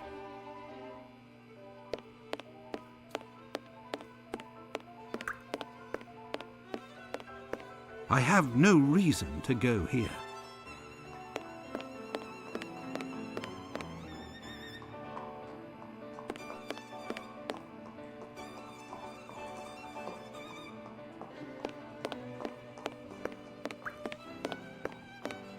A hole.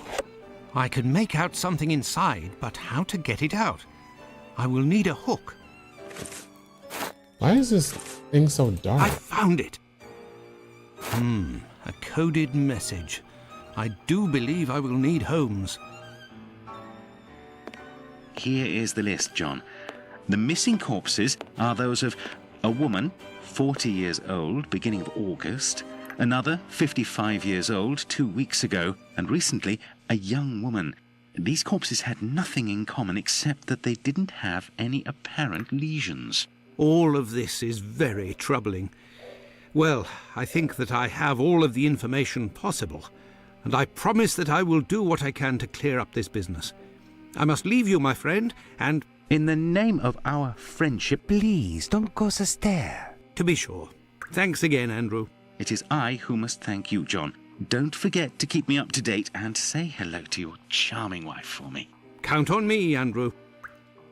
You got a wife. Why are you living with Wasp's Holmes? Nest to find this rogue that Watson dubbed Bluto. He may be able to provide information on Dr. Tumblety. This lead, although tenuous, is well worth following. I must return to Whitechapel, but it would be better if I did so incognito. I must return to Whitechapel, but it would be better if I did so incognito. Oh, there's his closet. Or do I go here? Ooh, we're in his room. This should do the trick.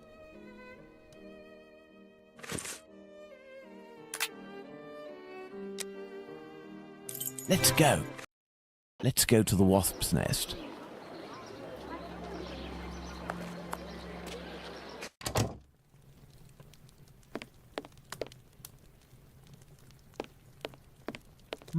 There's something here.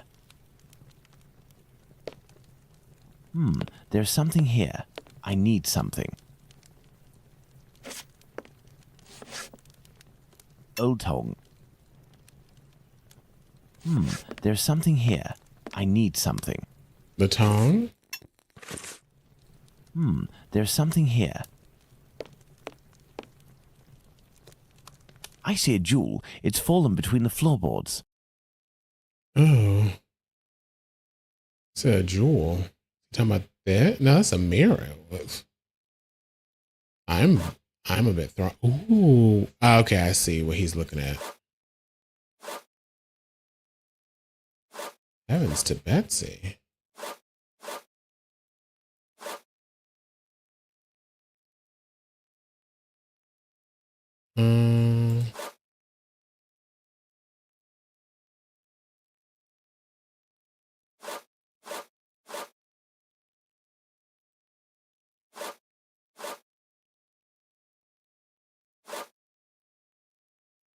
Reset it.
Jeez Louise. Okay. We're trying to get this out here.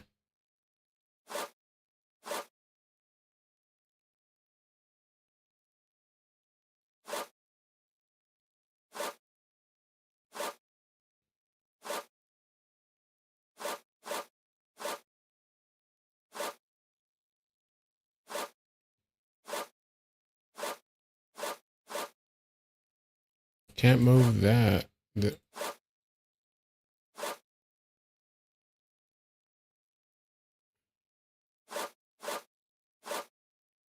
Oh my gosh. This piece of crap won't move.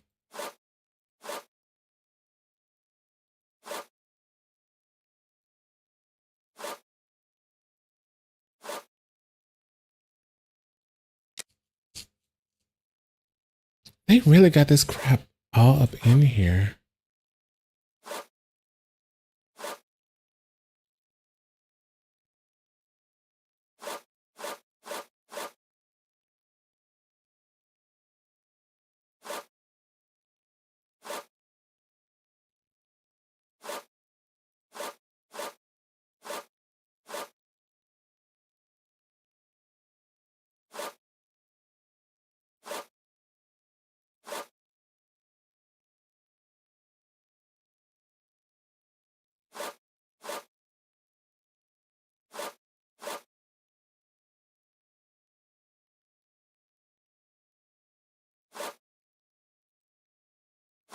Oh my gosh, we're like really close.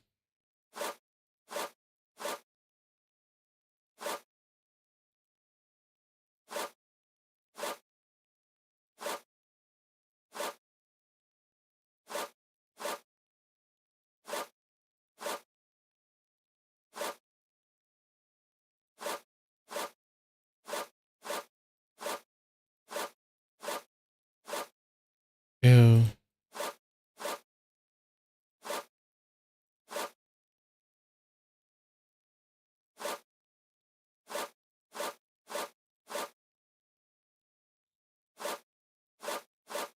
There we go. A Hebrew inscription.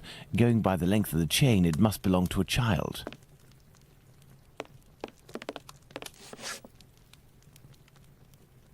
Hello there. You looking for a gas man? I dropped the coin and I scared You really myself. a gasser? You sure it isn't a bobby? Well, if you don't need me, I'll be on my way then. I've already been paid up. Stay. Who paid you? A doctor, Marston, I think he was. He told me you'd talk to me about a foreigner, name of Tumblety, if I did you a favour. Right, mate. Might happen. What should I do? He looks scary. What is it you need me to do then? Listen to me. At the end of Whitechapel, there's an abandoned dump of a house. Opposite Finley's boarding house. Upstairs in the mess where the gas pipes are, you'll find a sack with something heavy inside. If you look in, you'll regret it here. You find it, you bring it here, and you don't tell a soul, right? Got it. And then you'll tell me about this Tumblety so that I can report back to the doc? Yeah, doctors know people. And since you is here, it's because he'll move mountains for his American. Me, I don't know much. But you can tell him that he'll have to talk to Squibby. He seems to know lots about plenty. When you come back with a sack, I'll tell you what he needs to tell Squibby so that he snitches on the yank to him. Believe me, mate, it's as explosive as 10 miles worth of gas in your damn pipes. All Right right. then, I'm off. Go. Give me some air. I could arrange for the police to come down here and arrest this thug, but he seems pretty tough and would probably be a lot less cooperative than if I play along. It's best I handle this myself, including meeting the mysterious Squibby.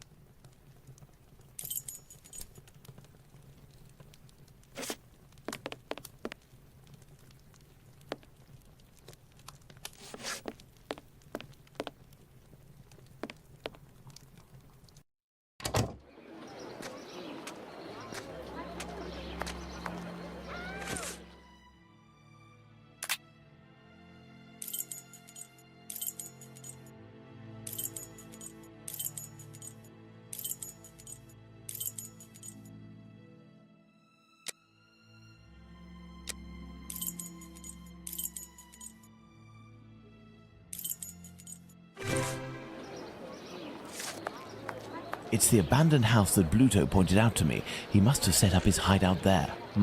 There's a strange smell coming from this old building.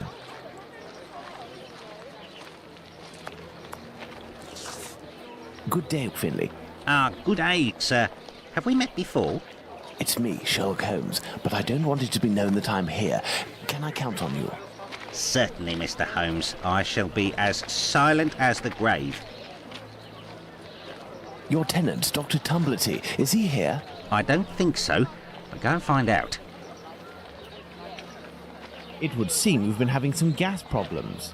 Don't talk to me about it. The problem is from the abandoned house not far from here, but nobody has come to take care of it. Perhaps I could go and take a look. Do you have a ladder? No, but I think in the pile of wood under the stairs there is one in pieces. And if you also need we'll have to something put it from together. the scrap heap, some old tools or who knows what, feel free to take it, Mr. Holmes. But leave the dishes in good condition. Thank you, and goodbye. Goodbye, Mr. Holmes.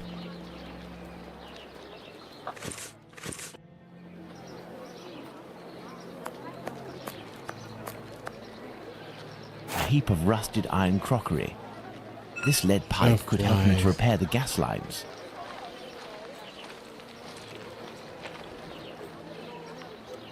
Finley's ladder is smashed to pieces, but all the parts appear to be here.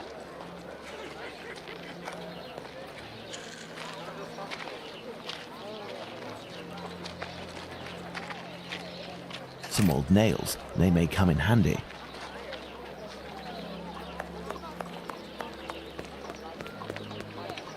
Closed.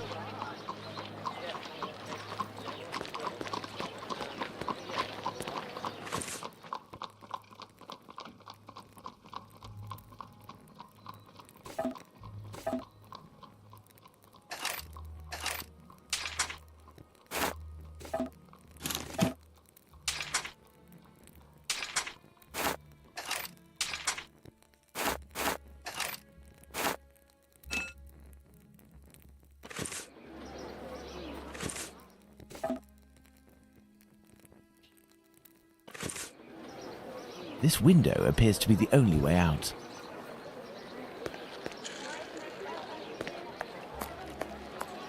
This old cloth could be used as a mask. I must moisten my makeshift mask.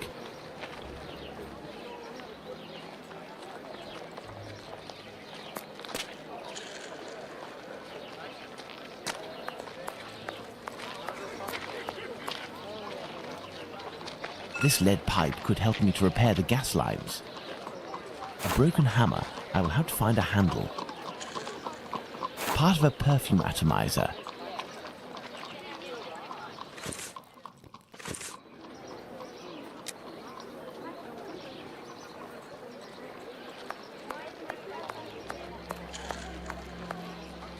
This must be a piece of the ladder.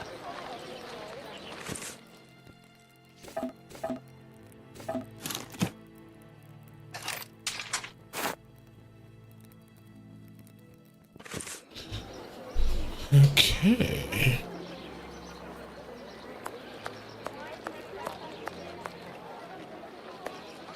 Water.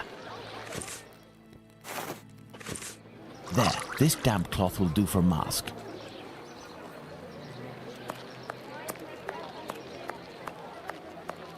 This must be a piece of the ladder. Part of a perfume atomizer.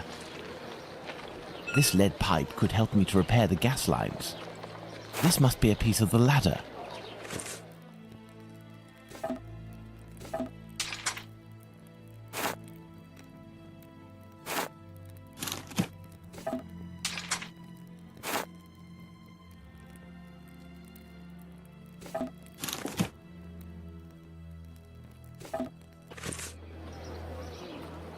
This window appears to be the only way out. This window appears to be the only way out.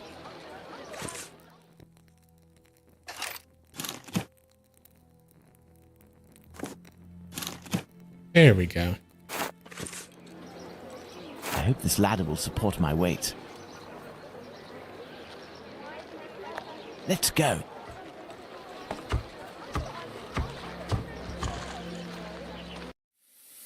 My cloth mask won't make much difference, but I'll be able to inspect the room for a few seconds.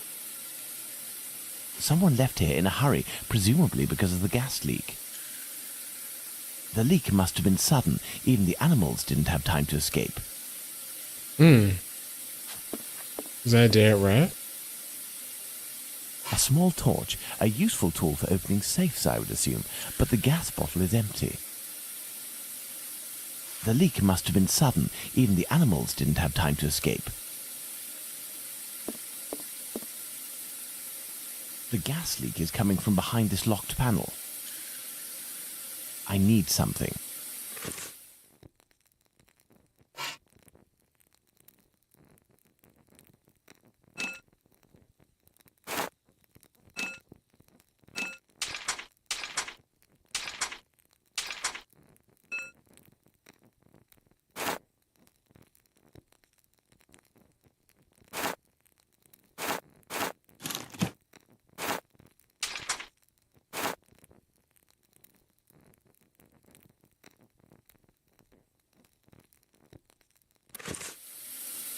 The leak must have been sudden. Even the animals didn't have time to escape.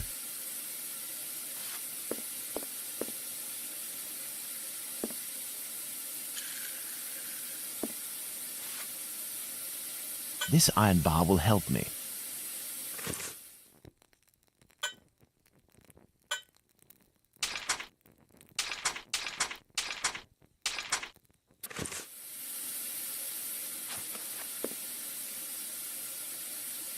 The gas leak is coming from behind this locked panel.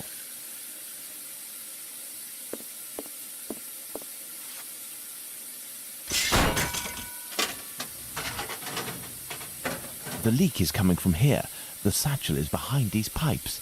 This explains why the thug wanted someone who knew about gas. He must have hidden it there in great haste and broke the pipes in the process. The satchel seems to be quite stuck. I don't think I can get it out without passing out. For good. I need a more suitable mask. The kind used by tanners would do nicely.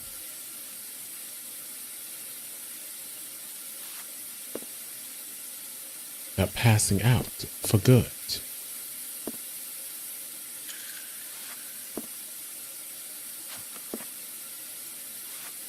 Like, just run to the other screen.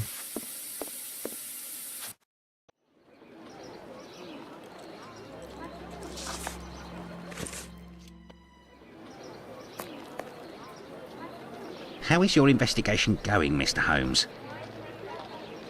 I'll be needing a mask of the sort tanners use. Do you know where? Go check in the little lane across from the clinic. At the cobbler's, perhaps. Thank you, and goodbye. Goodbye, Mr. Holmes.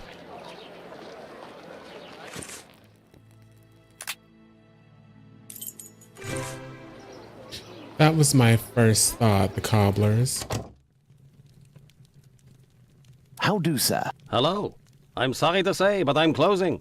This man seems wary. I must find a way to win his confidence. How do, sir? Hello. I'm sorry to say, but I'm closing. This man seems wary. I must find a way to win his confidence.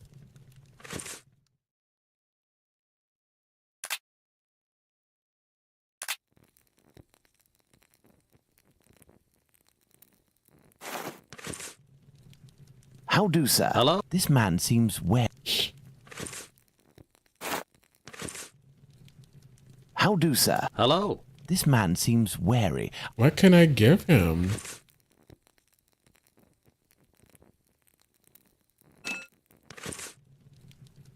How do, sir? This man seems wary. I must find a way to win his confidence.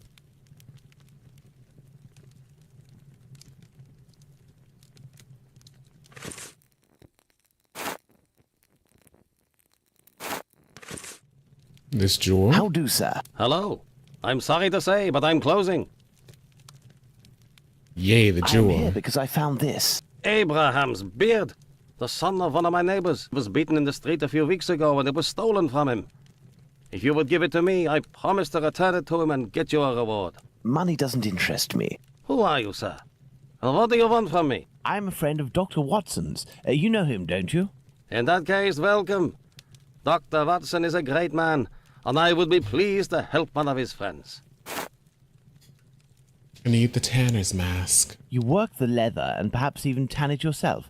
I believe tanners wear special masks to protect themselves from the toxic emissions given off by the vats used to soak the leather. I have a gas leak to fix, and I won't survive without something effective to protect myself with. Go see my cousin Abraham, who has a pet shop a little further down the road. Tell him that Isaac sent you. That's me. I'll be off now. My regards to Dr. Watson.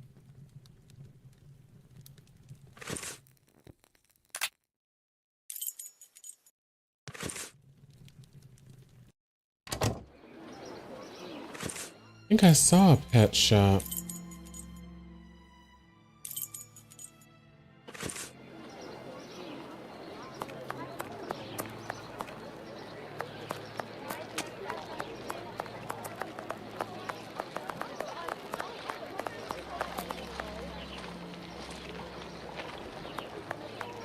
This looks so depressing.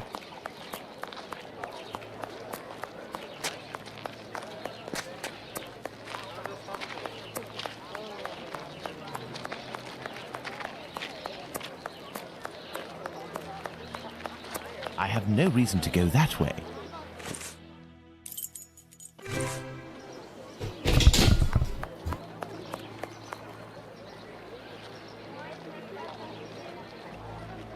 Oh my.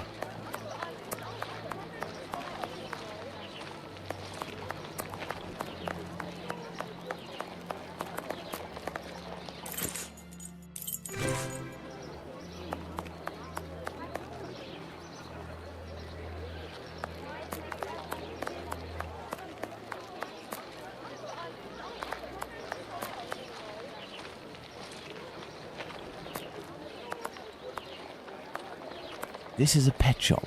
Oh, that is it. This is a pet shop. Y'all look the same. Hello, sir. Hello. You must be Abraham Solomonovich. I came on behalf of your cousin, Isaac. He said that you might be able to help me. I need a good mask to protect me from gas emissions so I can repair a leak. Yes, it should help you. But I let it drop into the big snake cage. Oh my God. They are very dangerous beasts. I don't know how to retrieve it. But you must be equipped to deal with these creatures safely, surely. That's what I'm saying. Course, but I broke my hook. Oh my It should be God. over there. If you succeed in getting that beast from its cage, you will be doing me a great favor. Why do you have the snake then? They only have one stereotype bottle. I have the broken hook. I can repair it, but I'll need some materials. Perhaps I'll find some material at Isaac's that will be of use. This cage must do to hold the snake. This cage must do to hold the snake. Oh, puppy. This cage must do to hold the snake. Why does this remind me of that SpongeBob game? I need something. Perhaps I'll find some material at Isaac's that will be of use.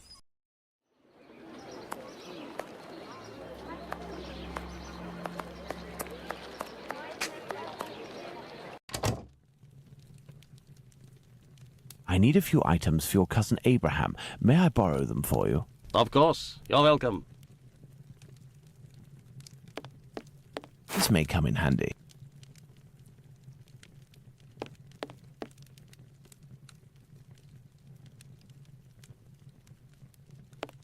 This should do the trick. This should do the trick.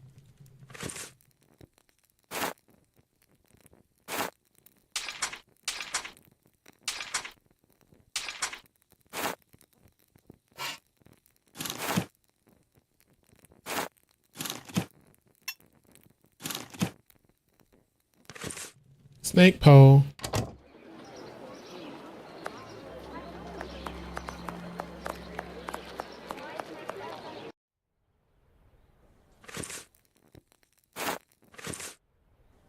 I need something.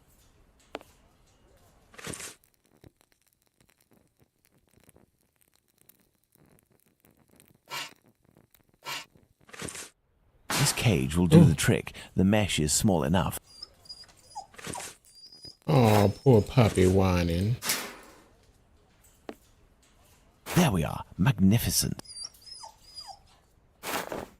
If I may ask, why is it you have such equipment? I haven't always had a pet shop, my friend. I was a butcher for many years, but I wasn't serious enough to be a real meat man, and I was looked down upon in the community. I found myself carting carcasses from the slaughterhouse, a repugnant job in which you catch vile illnesses, and it breaks you before you're out of your 30s. Thus, I had the idea to make this mask with a sort of filter, and it worked. Since then, I have quit that work, and with my little savings, I started this business. I lived through the death of thousands of animals. Now I am devoted to their lives. If you are interested, I could sell you a little canary, for example. No, thank you. Let's return to the boarding house. No, thank you. The boarding house we go, the boarding house we go.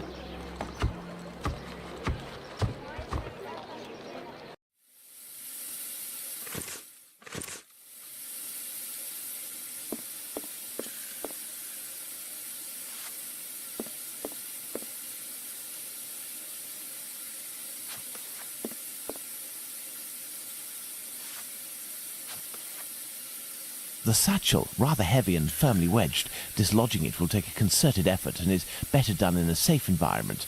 I must repair this leak before I can get the satchel out.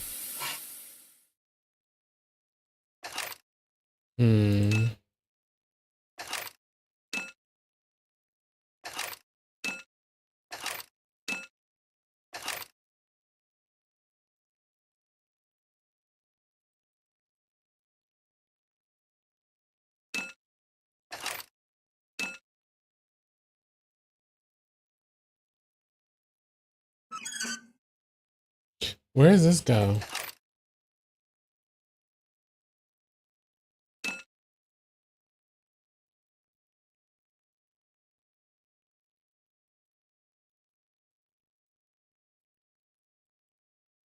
The gas can escape through this nozzle. There isn't enough gas. The pressure isn't high enough. There isn't enough gas. The pressure isn't high.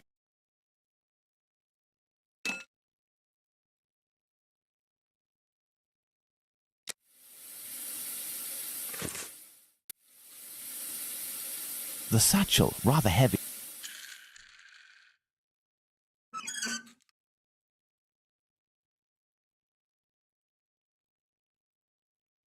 The gas can escape through this nozzle. There isn't enough gas. The pressure isn't high enough.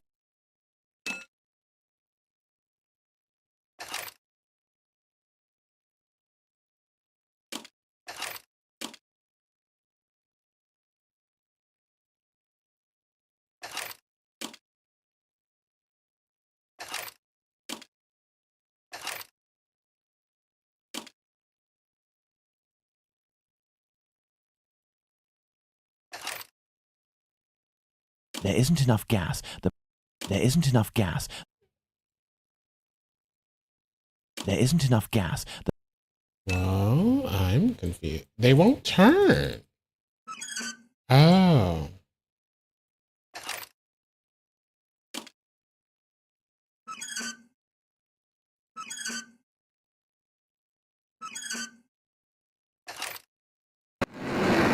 Oh.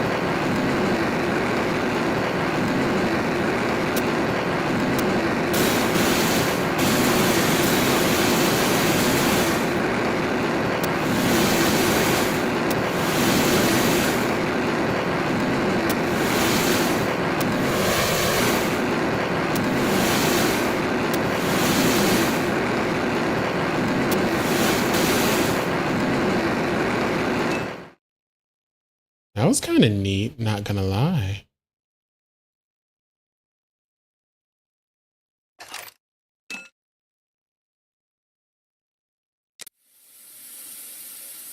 Didn't fix it though. The satchel, rather heavy. There isn't enough gas. The pressure.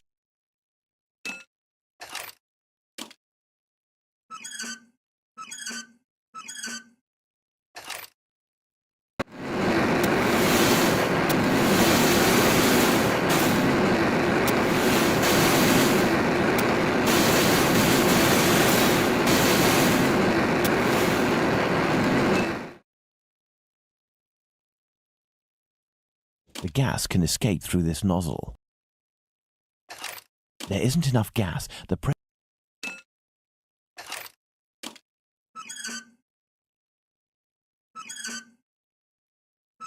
Elementary. Yes.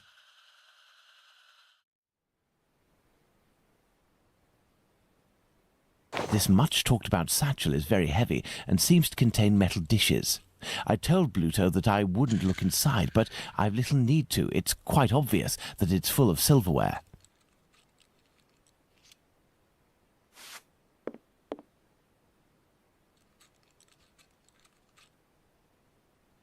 There is still gas in here. Looking at the state of this cat, it won't survive much longer if it stays here. Oh, tell me a kitty. Let's go to the wasp's nest. Let's go to the wasp's nest.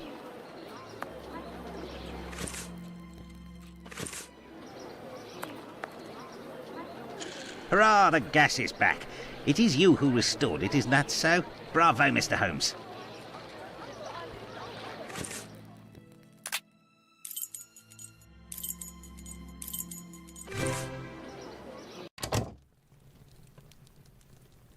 The hell? Ah. I need something.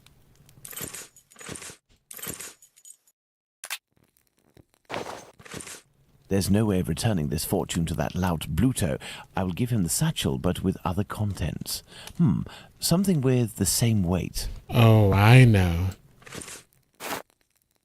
Full of crockery, the satchel makes the same noise and weighs about the same as if it were filled with silverware.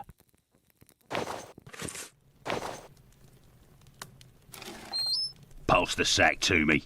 Did you look in? I give you my word, but it won't belong to you until you tell me where Squibby is. Fine. The poor idiot was taken by the peelers the other day. I don't know why some chap started to screech about it. He was the Whitechapel killer, but he ended up followed by an hysterical mob. In a flash, the bobbies had him rounded up and locked down. Do you mean at the local police station? Might not. But if you or the doc talk to him, tell him that about the kayak business. I'll forget our score if he rats on the yank. He'll know. Now, hand over the bag. I say, that's all a little bit wishy-washy. I'm not sure it's worth the satchel. Hey, don't shake it like that, moron. If you don't want to end up with a knife in the back, you'll get busy with the pipe. Got it? Here, take it. That'll teach me for being a good Samaritan. Honestly, how rude. I'd best be off now. Better to not be around when he opens the satchel. Mm-hmm.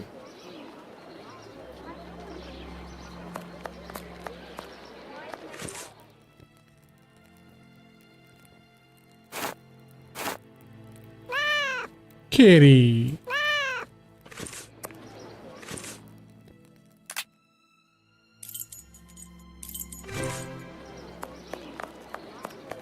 I can't just waltz into the police station to ask if they've got Squibby locked up. I'll have to come up with a ploy to find out if he's actually there. Then I'll need to get the policeman to leave for just a few minutes so I can talk to the prisoner. Yeah, I'll get busy with the pipe, all right. I can't just waltz into the police station Y'all to are ask if they've got Squibby hilarious. locked up. I'll have to come up with a ploy to find out if he's actually there. Then I'll need to get the policeman to leave for just a few minutes so I can talk to the prisoner. So, you little jackanapes, you want to ride on the big whirly? Ew. Another day, perhaps, Mum. As a matter of fact, I would like to know if a chap I know called Squibby happens to be in this police station, and how many policemen are inside. Information? Yes, but time is money for me, you know. Here are a few guineas. So, Squibby. I'll tell you everything that I know, my ducky. Nothing. Ha! I know nothing about whether Squibby is there, and I don't give a damn. The bobbies don't whisper sweet nothings to me, like the girls in the nice places. And now get lost before I get all worked up. Hey, if you have something to offer to a lady, I could tell you a little bit more, maybe. I'll be back. You do that. The girls from the nice houses. That monster. Oh. Danny must have been referring to establishments like Miss Bella's that Watson told me about.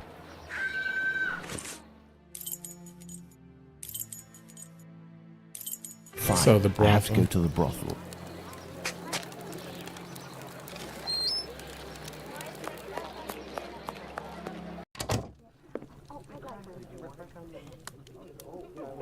Good evening, Lucy. Do you remember me? Mr. Holmes, come in. You're strangely dressed. What have you come to do in the area? I've come to ask if any of your colleagues, or perhaps even yourself, associate with any of the policemen from the local station. Certain girls go with police officers, it's true, but Bella would be able to tell you more than me.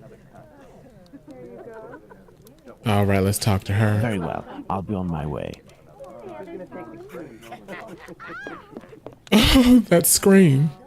You are a friend of Dr. Watson? Indeed. A fine man, your Dr. Watson. He got me out of a damn business with one of my clients. We gave this boar a lesson to remember, and he's since gone to France. Oh, wow. Having snagged one of my best girls. But it's a break from all of her chatter. You're looking for information about the police, is that right? I can't help you there. The girls concerned are busy. And anyway, I don't have the time. What is bothering you so much? A client left me a case of bottles as payment. It happens all the time. I'm saddled with all this stuff. He told me that these perfumes were the latest thing, straight from Paris. Well, I'd barely smelled the first one when I nearly fainted. There might be some good ones in there, but I'd have to find out if it's really perfume, so that it won't burn the skin off my pretty girls. Madam, I will undertake to tell you exactly which of these products are perfumes if you agree to entrust them to me for a little while. In exchange, I would like to know more about Squibby. Yes, I know him. We've struck a deal, Mr. Holmes. I'll give you these bottles.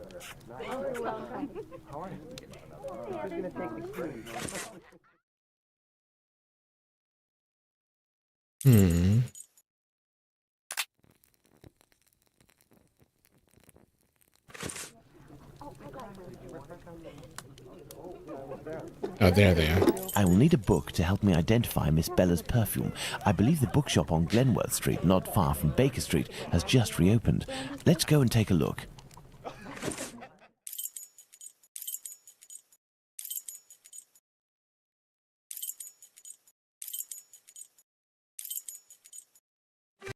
I will need a book to help me identify Miss Bella's perfume.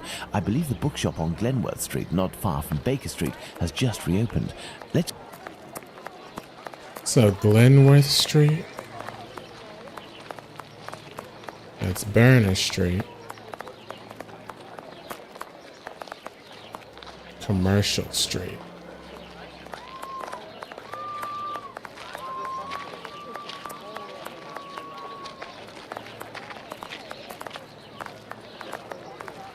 Batty Street.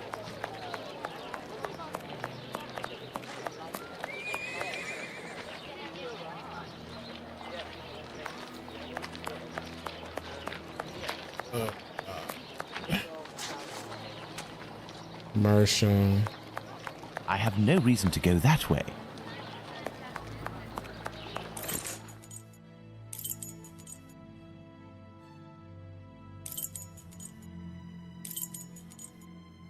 I will need a book to help me identify Miss Bella's perfume. I believe the bookshop on Glenworth Street, not far from Baker Street.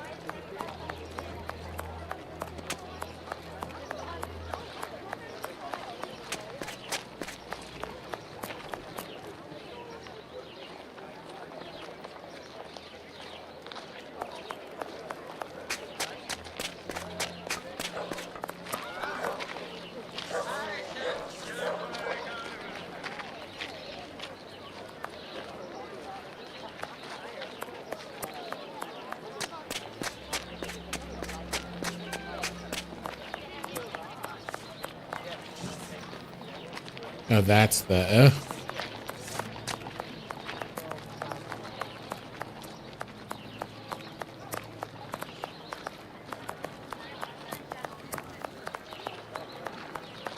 This area is not that big. Oh, right here.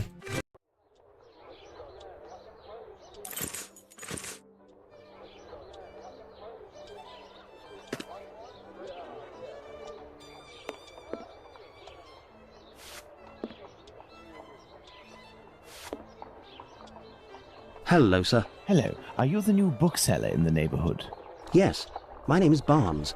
You're one of my first visitors. Welcome. What are you looking for? I'm looking for work that can help me identify perfumes, a book that deals with vegetation and its possible uses in the domain, for example. I would recommend the Encyclopedia Spartacus about vegetation. It consists of a reference on the matter. This book is the most complete that there is. Fine, I will take it. But it's just that, I have no idea where it is. Would you believe that my predecessor classified works by their acquisition date? Nowadays, we advocate a thematic classification. However, I am getting down to the task. You aren't looking for anything concerning the history of the script. Hi, Barnes. I'm Where's fascinated by Noble? the subject, and I already have numerous books on the topic.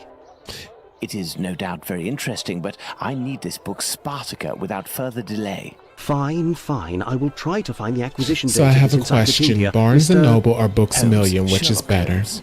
Ah, fantastic. You are the man for the job. Perhaps you could try to find the missing dates. That will buy you some time. There are some dates missing? Yes. I forgot to mention that detail. The dates were written on cardstock attached to the columns, and there was one date per section. As one goes along, you will see there is no specific order, and certain are missing. I remade the labels, but I don't know where to put them. They're there on the counter. Are there any other details to know? The proprietor inscribed a date every 2 years since his arrival in 1864, up until now, that is 1888. He left a note regarding his method of shelving, but I didn't understand a word. I do believe, in fact, that he was a bit mad. Well, I will see. All the numbers placed in the same column must have different ending numbers. For example, 1886 and 1866 together will create an inconceivable disaster. The dates whose numbers added together will produce the same sum cannot be put in the same column if they indicate the same sense. Numbers of dates by column 454.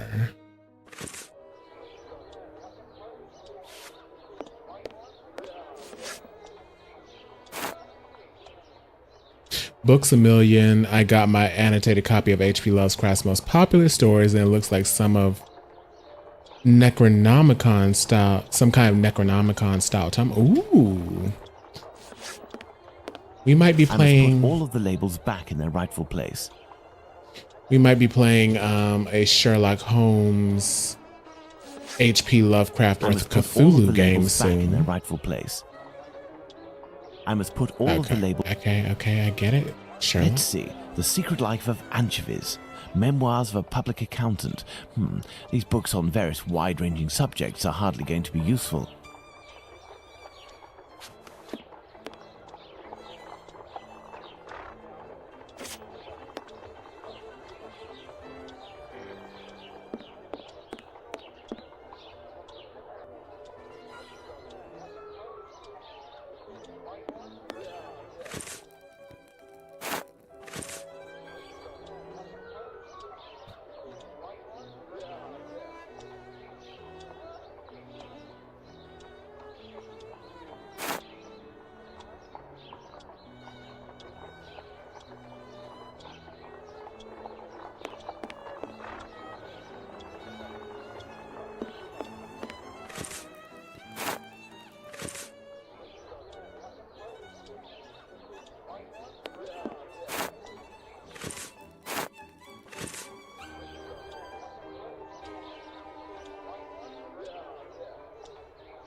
I don't know if that's right.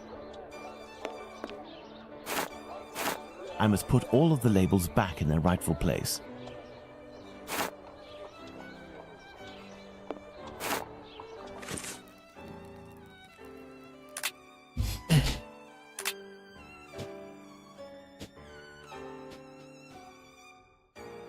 So they can't have the same ending numbers.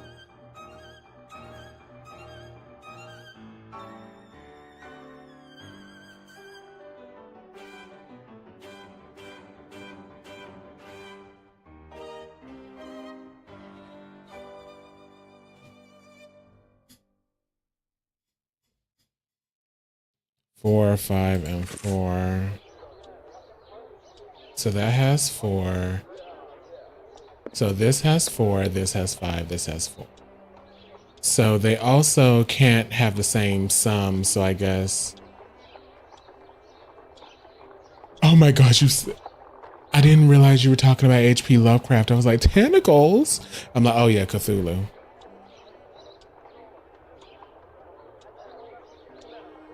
So this can't end in 8, 6, or 4. And it also can't have the same sum.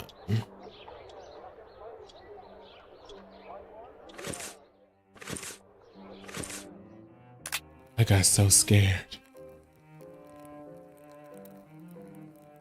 Cannot end in 8 or 6, so it's either 2 or...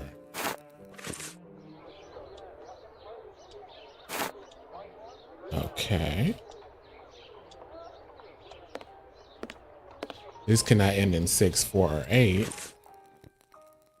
So it's gotta be this one. Not a rubber tenant. October, wouldn't that hurt? Can't end in 2, 4, or 8. Okay, so something's wrong. So the 6 definitely goes here. Because it can't go there, and it can't go there. Can't end in 2.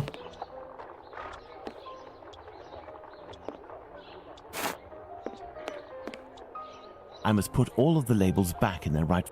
Not once you get used to it. Oh my goodness.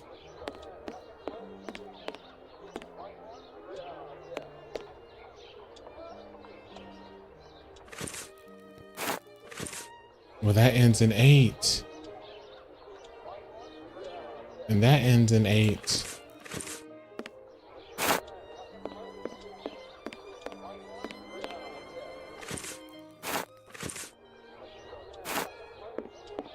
Let's see. The Secret Life of Anchovies. Memoirs of a Public Accountant. These books on various wide-ranging subjects are hardly going to be useful. 2, 6, 8, 4, 0. 6, 4, 8, 0. 8, 6, 2, 4. Okay. Have you finished placing my labels, Mr. Holmes? Why you have to say it like that? Like, oh.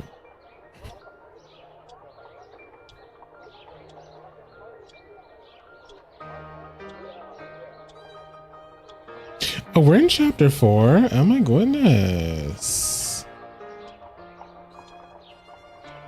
We're getting on along.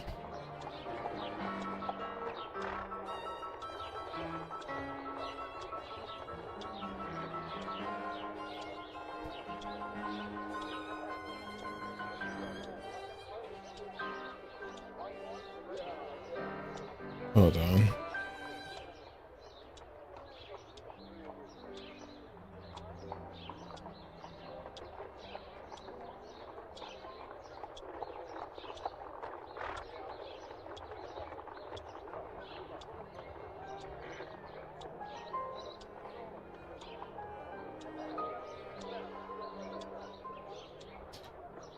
Yeah, I didn't know we were already on chapter 4. Okay. So 70 goes here.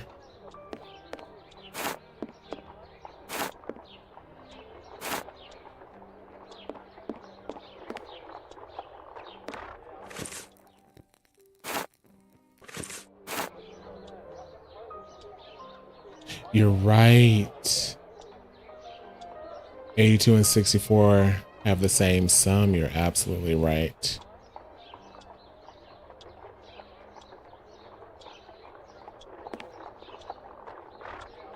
I must put all of the labels back.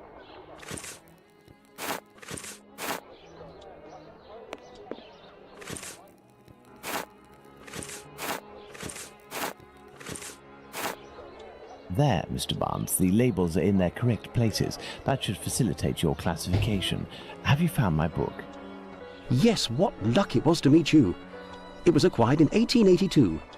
I will look for it. Thank you very much. I would suggest that you organize your books quickly. I am in the habit of visiting my local bookstore at least once a week. You are right, Mr. Holmes.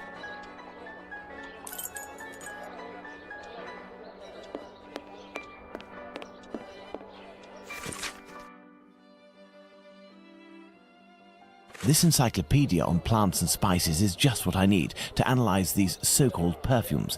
Let's return to Baker Street. I will need my work table. I need something.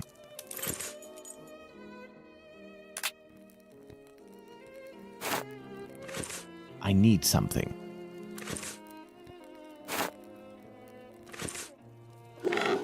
Let's get to work. I must analyze these perfumes.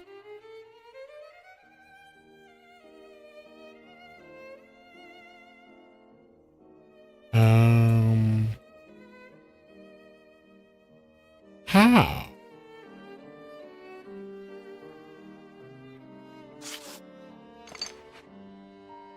This shape represents the essence of the perfume, which I must recreate. These shapes represent the smells at my disposal.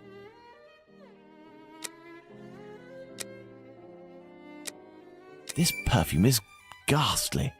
Ooh, must stink.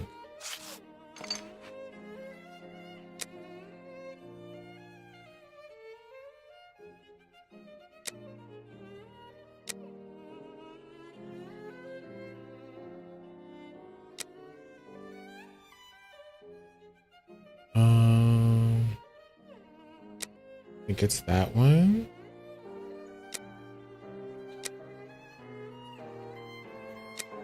Excellent. Now, on to the next step.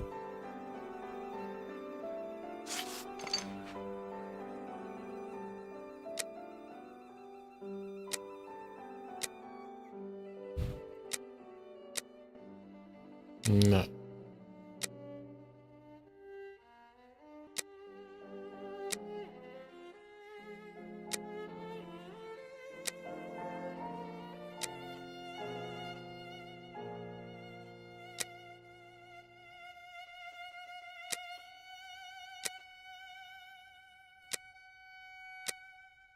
Too big.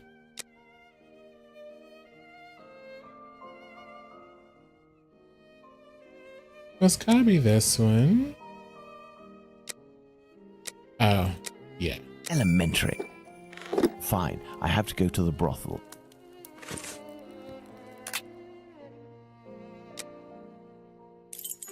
Fine, I have to go to the brothel.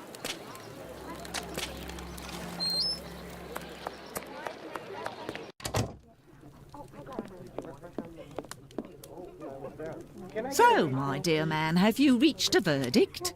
I have distinguished the good perfumes from the bad, but even the good ones are nothing more than common sense for adolescents. Who cares? It'll freshen up a few of my girls. Ooh? Wait, there's a perfume here called Valerian. What is it? It's not really a perfume, technically speaking, unless you like cats. It's more of a kind of medicine. It smells strange. I don't really like it. Here, I can give it to you. And I have some information. Squibby is most assuredly locked up at the police station hereabouts. It would also seem that he's the one who doesn't want to come out. Do you know someone by the name of Danny? Danny? Big Danny, Nutcracker? The one who hates cats? That's the one. You're interested in that kind of bird? Be like dipping your biscuit in a pig's trough. Ew. She's dangerous, a real cyclone. So beware. And her appearance. She claims to adore perfumes. She'd need this whole box to smell sweet. Ooh. She made me whistle. Much to make Danny cooperate, perhaps by offering her a little gift. Let's go to the police station. She made me whistle. Y'all, I don't know how to whistle. She made me whistle.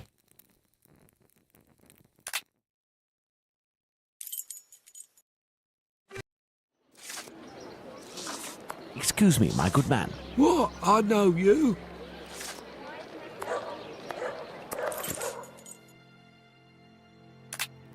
She need the whole box to smell sweet.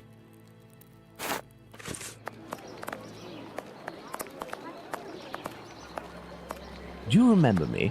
Would you be kind enough to help me by telling me how many policemen are inside in exchange for this bottle of perfume? This is perfume?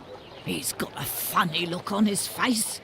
Me, I want a pretty bottle with a button so that I can spray it all over myself. Got it? Oh my god, you freaking bitch.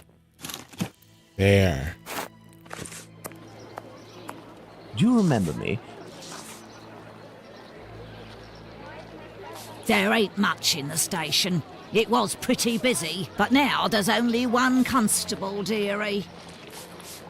There we are. Now Danny has been sprayed with valerian, a scent that's irresistible to cats. I must create a diversion in the street to make the policemen come out, but I need some cats. Lots of cats. To the pet shop. He said that so excited. To the pet shop. Oh, Octobron, did you put in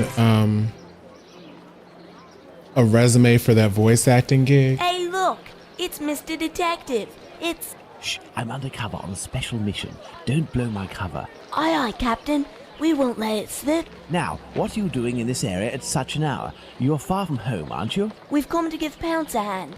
About his cat, you know. Downstairs round is a nasty old lady Big Danny lives. She threatens to kill Pounce's cat, 'cause she's allergic, or so she says. And it makes it cough and vomit just by seeing one. Allergic? Oh, that's it. She stoned Pounce and his cat yesterday, and the poor thing took off, and hasn't been seen again. We've been looking for it, but nothing. Does that cat there belong to Pounce? Bert! That's my birdie! Be careful, he is injured. Let's take him to the pet shop. We might be able to take care of him. Oh, you have to get back in the studio. Let's go to the pet shop, children.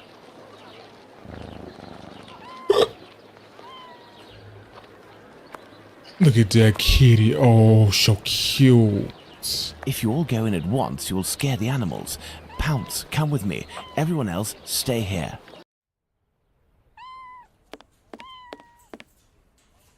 What can I do for you? I have come to return your mask. Ah, thank you. If you need something else, do not hesitate. I did see they offer what they say $3 to $4 per line. That doesn't sound bad, depending on how many lines you have. May I present young Pounce and his cat, Bert? Poor Bert, he's been injured. It's Big Danny who threw a cobblestone at him. Big Danny? Danny the Jaw? The terror of the Highlands? Oi, that's mister. And they did, and you're really good at audio mixing, so they did say that you need to be able to mix your audio, basically be able to send them, I think, a WAV file that sounds very clear and crisp and be able to like mix your audio well. So I already know you know how to do that. That'd be like between $1,200 and $2,400. Damn. You know this lady? Lady is not the appropriate word. Fury, more likely. Danny is a night worker. Before that, she performed in a circus where she fought against men for a penny a round. It was said that she never lost a fight. Is there anything you can do for poor Bert? I don't know. This cat seems to be in a sorry state. I have a book on cats over there. Can you find it while I look at its wound? Yes. It just really sounded like they did not want to have to deal with people's really bad audio. So they were like, please have your audio sounding good. Ooh.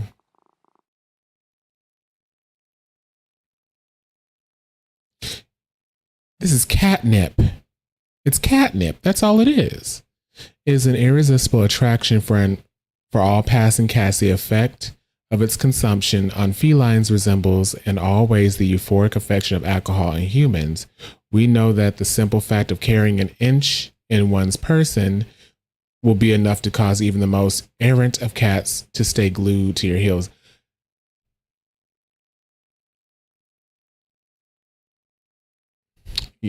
Oh, yeah. Yeah, Jackson's doing a game that's going to need voices as well. Y'all are both in my Discord, so y'all can find each other. Ow, my bottom. It's catnip. We had one cat. So we had catnip and we had 3 cats. And 2 of them didn't really react to the catnip. They were like, whatever. But there was one, the oldest one. He was, oh my God. Aha! This must be the cat book Abraham needs. What can I do for you? Here is the book on cats. Thank you, my man. I will see what I can do for this cat. So, how is Bert doing? He'll pull through. But he must eat, and I have no food for him here. We will need to find him some. And where can we get some cat food? We must find Hardiman. He sells meat for cats. It's around this time when he passes the end of the road. You might be in luck. You'll hear him from far away. He was always calling beep, beep. Thank you for everything, Mr. Solomonovich. So, pals, shall we look for the cat food seller? Poor Bert has to be fed, and I might have some work for you and your friends.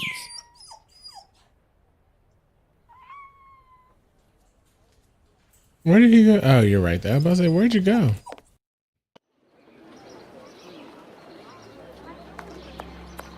You say the end of the road?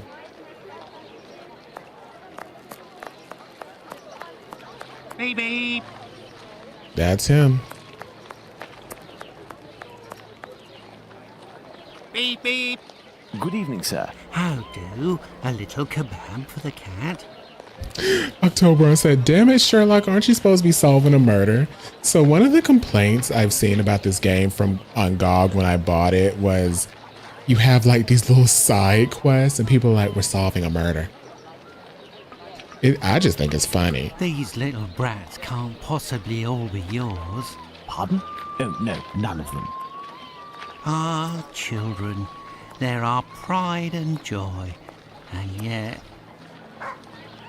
Do cats really like kebabs? They adore them.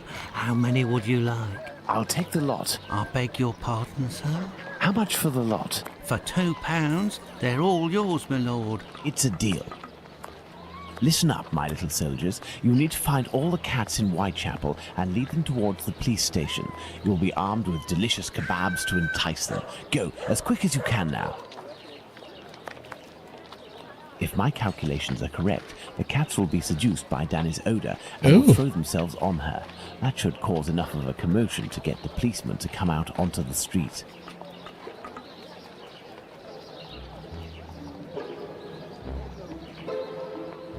Oh, look at those kitties. Come on now, children. Let the cats alone.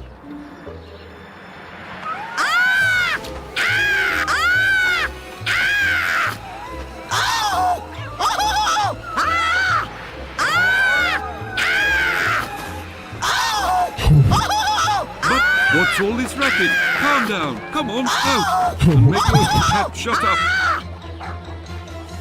Well now, let's see what I can do about Squibby. Why did she have to scream like that? Oh! I shall leave Bluto's treasure at the station. The police will know what to do with it.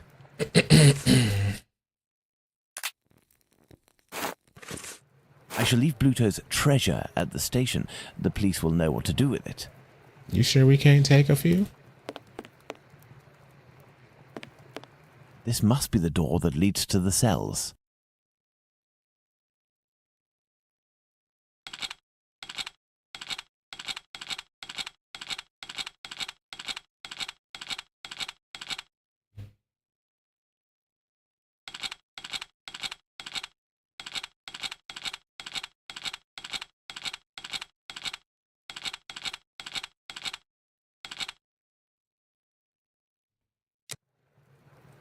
This must be the door that leads to the cells.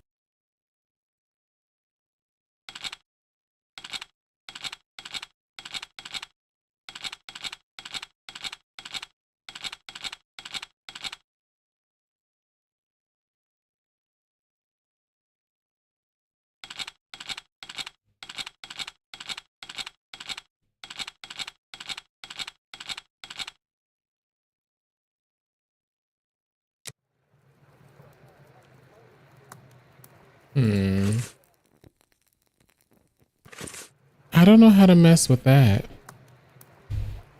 Oops. This must be the door that leads to the cells. So this is clearly a lock picking mini game. I'm still not over that bitch screaming. Ah! Oh! Oh!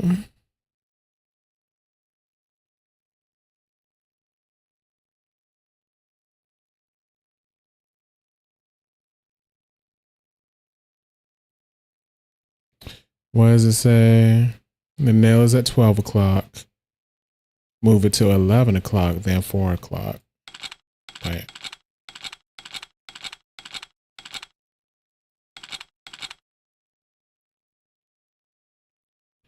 Okay, hold on.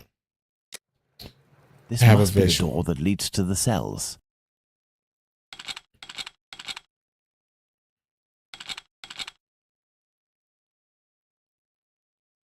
Then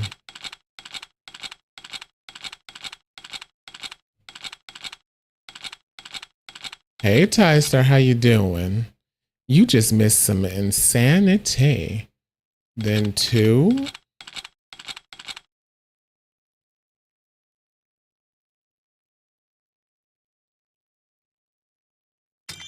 Oh.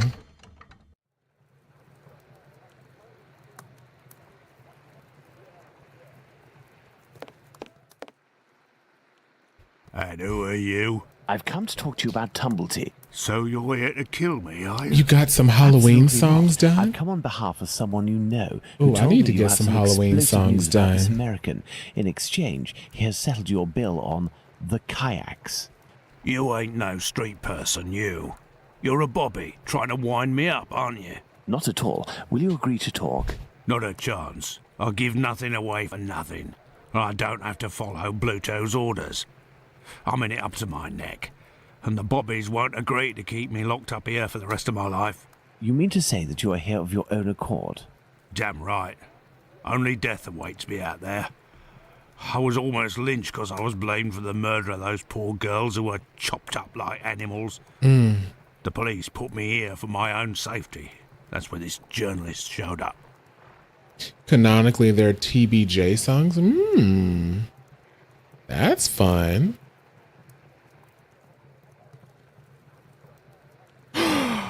October, on your birthday in 2 weeks. Oh, you might do one in the style of Dustin's band. That'd be cool. That'd be a cool video. Disrespected me down at the pub. He said I'd pay for it one day, and that day came. He said he was going to squeal to the papers about me. With my description and my tattoos and all, I was arrested at the same time the police said they'd caught the Whitechapel killer. While waiting to write the article, he started the rumour. Now the streets ain't safe for me no more. I understand. Listen, if I find this journalist and make him promise to not write a word about you, and if I also agree to pay for you to get out of London, will you tell me everything you know about Tumblety? You sure know how to speak to ruffians, don't you? You got yourself a deal. What's the name of this journalist? Bulling. Tom Bulling. Tom Bulling? That name sounds familiar. That wouldn't be the journalist that Watson met. Jackson, your birthday is Saturday. It's a birthday. I was just thinking a birthday bash. Well, I'll be going, Squibby. You're right. It ain't healthy here. Hey, but what are you up to here, you? Off with you, and make it quick before I take you in. Let's go to the wasp's nest. Let's go to the wasp's nest. No, if Bluto sees me, it could prove to be quite dangerous. Let's return to Baker Street to change.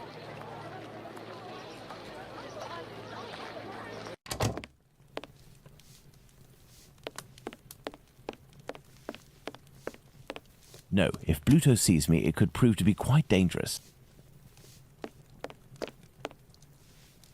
Evening. A pint for me and have one for yourself. I'm looking for a journalist, a good client of yours. Goes by the name of Bulling. Ring any bells? Haven't seen him for a day or two. He must be sleeping it off somewhere. Where to hide from the landlord when you owe some He has a serious neck bread? seam where his head texture is. I don't know, but I can't believe that he works at his rag. because he's always round the pub scribbling his useless papers. The last time I seen him, he spent a whole day at that table drinking and scratching away from morning till night. He finished by celebrating, and without the help of a rich chap, he would have fleeced me of a guinea. Okay, then. Thank you, my friend. That's nothing. See, you're nice to me. You were so mean to Watson. No, if Bluto sees me, it could prove to be quite dangerous. 9 months after New Year's and Valentine's Day makes sense. Good evening. There'll be a nice tip in it for you if you can tell me if you recently saw a journalist here. Yes, sir. A damn nuisance, that man. And a real cad. He cursed me out something fierce for staining a book that he put down, even though it was him who was shaking so much that he soiled it with a whole lot of ale. He was reading a book? Not a real book. A halfpenny rag. He put it down on the ground, and I put it in the paper bin for the stove. It should still be there if it weren't already put in the fire. Goodbye, miss. At your service, me lord.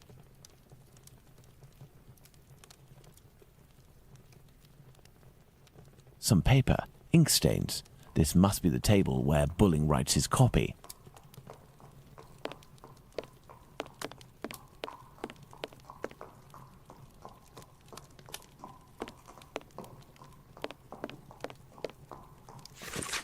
Oh, that's bright. For me, it was 9 months after Christmas. My parents let slip the whole story. Oh. Spring-heeled Jack, a fantastical character that terrorizes the population of London. This journalist has some far from cheerful reading. The history of a remarkable being has been specially compiled for this work only by one of the best authors of the day, and our readers will find that he has undoubtedly succeeded in providing a wonderful and sensational story, every page of which is replete with details of absorbing, thrilling interests. Interesting.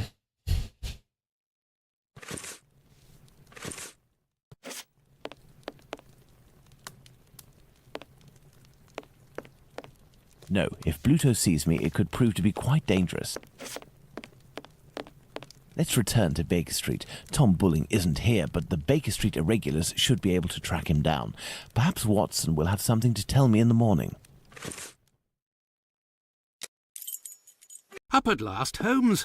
Were you able to get anything from that crook at the Wasp's Nest yesterday? Not yet, but I am working on it. And yourself, Watson, what were you able to find out from your colleague about the sale of second-hand female parts? Oh my God. Holmes? Well, actually... Let it be, Watson. It was tiring, no doubt. Well, as soon as I mentioned the possible existence of a black market dealing in human parts, everyone in the hospital became very tense. This silence, therefore, tells us more than anything else at this point. However, I have trouble believing that such a peculiar dealing as that involving Annie Chapman's uterus could have gone unnoticed in the medical community, if that is indeed what happened. That's my opinion, as well as that of my old university colleague. He maintains that any form of organ trafficking would be impossible, not to mention unnecessary. However, he did tell me something rather troubling: the unexplained disappearance of several corpses from the hospital morgue. He has allowed me to investigate, provided I do so discreetly, and here is what I found, concealed in what appeared to be a secret letterbox. Interesting, an encoded message. Indeed, and look, the symbol of a certain well-known Spartaca encyclopedia is printed on it. Perhaps it will help in deciphering the letter. Thank you, Watson. Are you going out again? I promised a new patient, Captain Stenick, I'd go round to examine him. He lives nearby. I may be back before you've had a chance to decipher this mysterious message.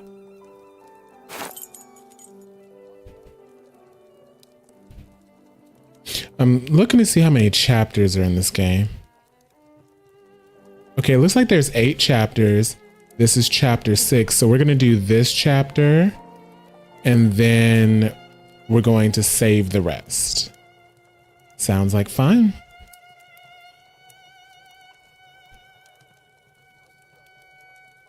I could be wrong because I haven't read the books, but I remember reading somewhere that the books were mostly in Watson's POV, so it's kind of different that you play as Holmes. Yeah, in this game we play as both characters, Watson and Holmes. I've never read the books. Are they like easy reads? Because I feel like they'd be difficult for me to read. Good. Let's decipher the encoded words in the message that Watson found at the London hospital.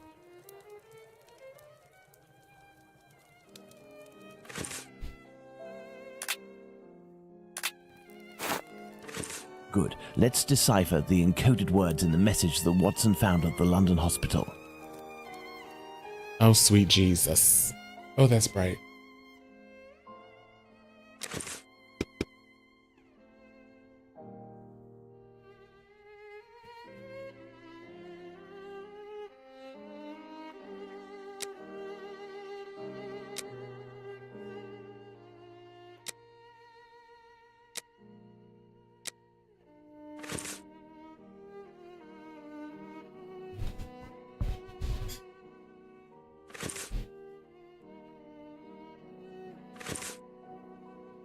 The index of the Spartacus encyclopedias seems to have a connection with this letter. They can be a bit dense. Gotcha. Lots of interesting uses of the word ejaculate. Or ejaculate. Oh my goodness. That's fascinating. For sure.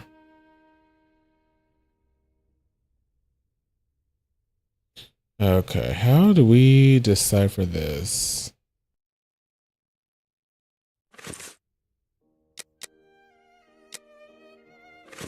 Oops.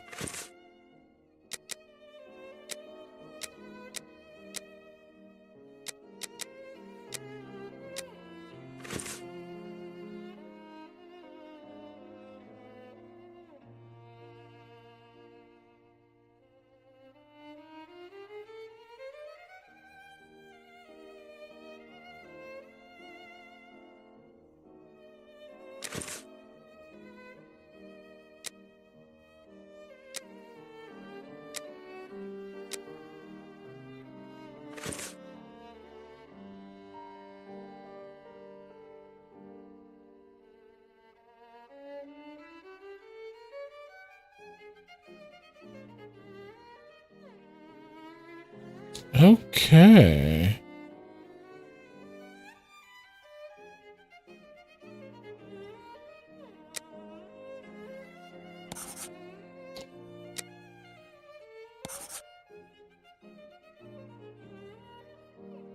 Yeah, I'm looking at a walkthrough because there is no way in hell.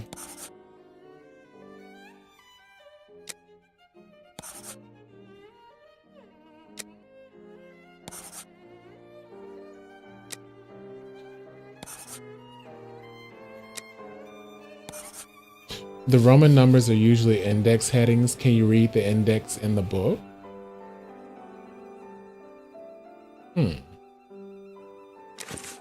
Oops.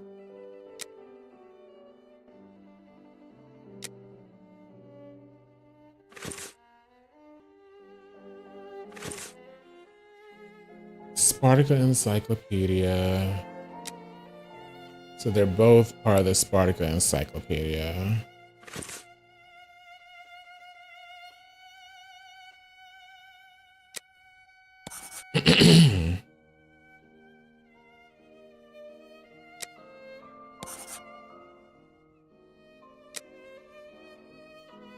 The numbers are okay, Ty, I get it.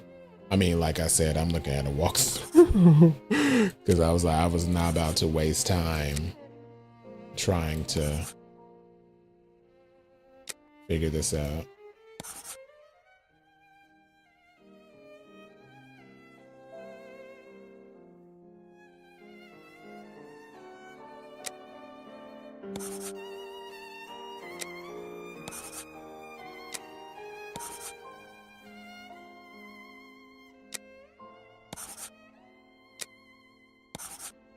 New command subject woman delivery.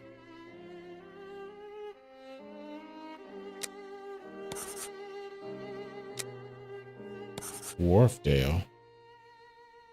elementary. New command, subject delivery. Subject woman delivery, Wharfdale.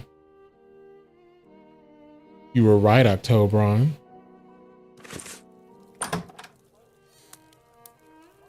My dear Watson, I congratulate you on your investigation. This letter seems to well and truly confirm the organized trafficking of bodies in London. My God, how dreadful. Watson, we must go to the address that appears in this message. I would suggest you take your weapon. It hasn't left my side since the beginning of this whole affair, Holmes. I'll also be putting on my workman's disguise again. One never knows. But what about me, Holmes? Stay as you are, Watson. At worst, you can pass as my employer. Find Wharfdale Road on the map of London, Watson. Understood, Holmes.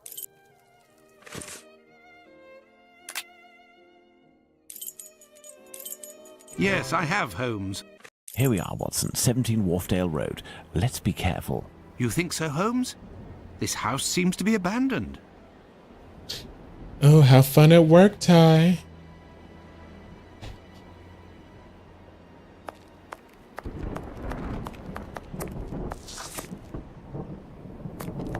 This wheel is in good shape, but it is impossible to remove it. The pin holding it is stuck. This rope seems strong. It is sure to come in handy. I need something. I need something.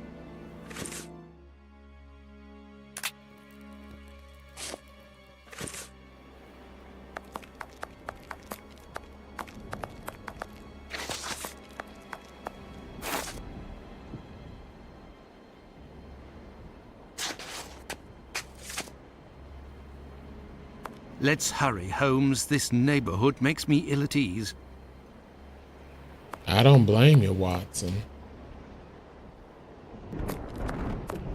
This wheel is in good shape, but it is impossible to remove it. The pin holding it is stuck.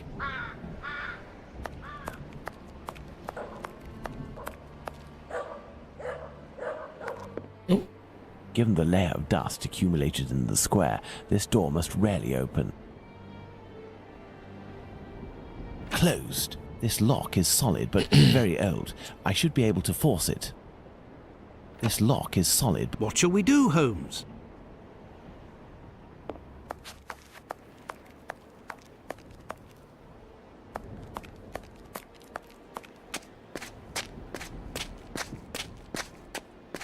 This trolley seems to be in good condition, apart from the broken wheel, of course.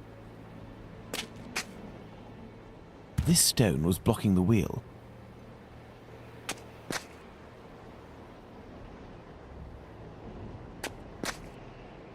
No, I can't do that.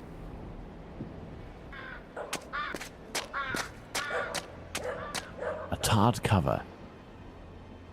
There, this piece of tarpaulin is very thin, but solid enough for our purposes. But what the devil are you doing, Holmes?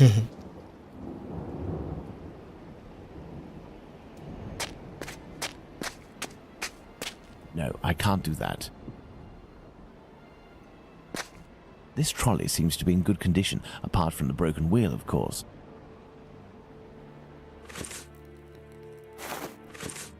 This trolley seems to be in good condition, apart from the broken wheel, of course.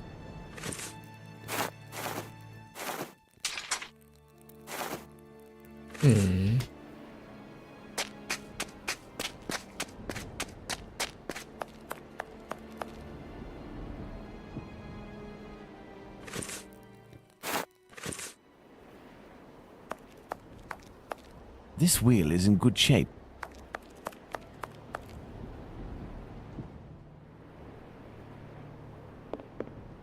This lock is solid, but very... What shall we do, Holmes?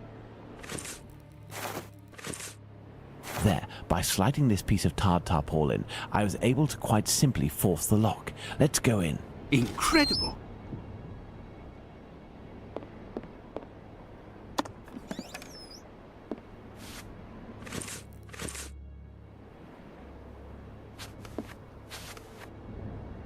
These little metal instruments are rather curious. I'll take one. Some makeup applicators.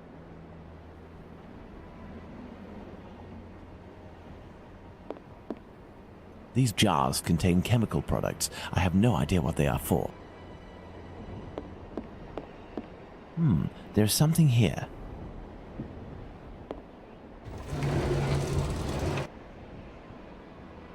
A trapdoor. Oh, crap. We must find a way to get down through it, Watson. Incredible.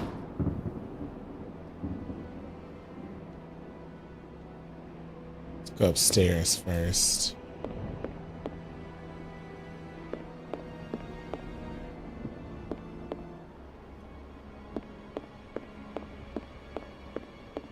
This door was recently reinforced. Impossible to open it.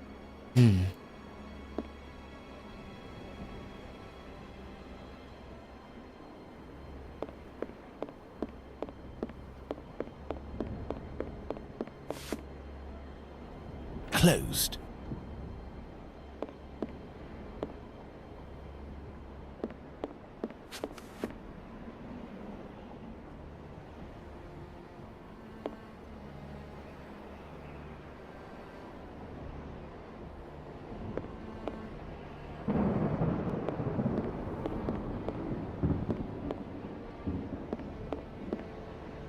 I need something. I need something.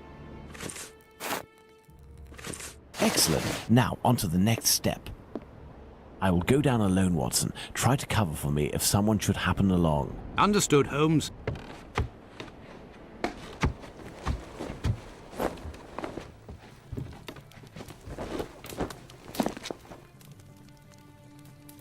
The hell is going on down here? This may come in handy. This may come in handy. Rings, wedding rings, gold teeth. I don't imagine where they came from. Pincers. Hammer. I'll take it. This old box must have held nails a long time ago. Nothing of interest.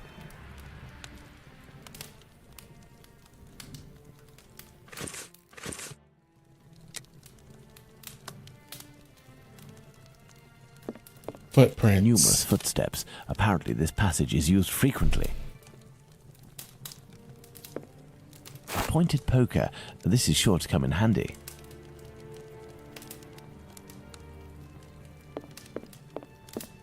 It is a stretcher that can be dismantled into two pieces. I have to find a way to take it upstairs, I think. I'll be needing it.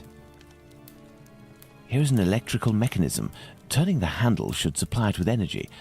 It would seem that there is a broken connection. Can we go through here? Closed. Damn. Here's an electrical mechanism.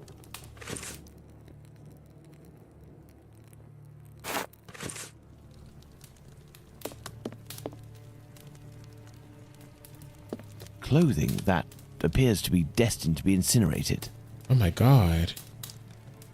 This has to be his hideout. How creepy.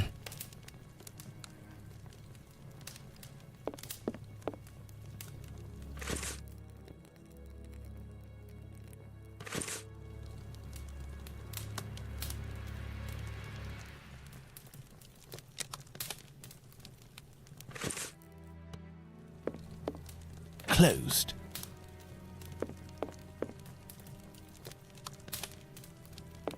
See a key under there.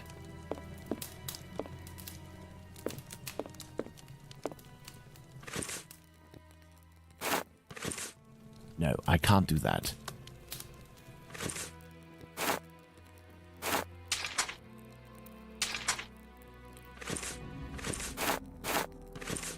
No, I can't do that. No, I can't do that.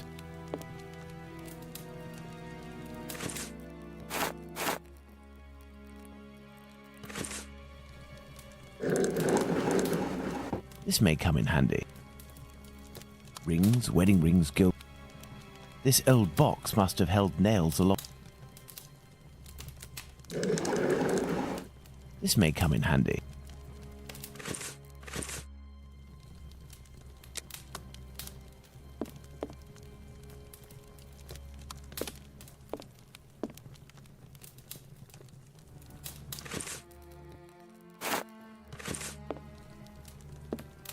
clothing that appears to be destined to be incinerated. Excellent. Now, on to the next step. This box is broken. The wires must be reconnected. Pray, think.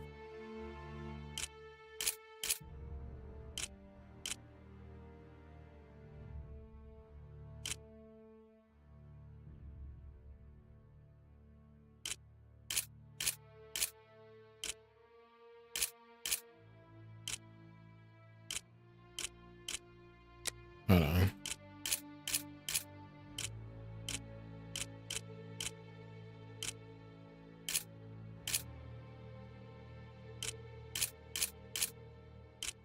Okay, hold on. I think I get it.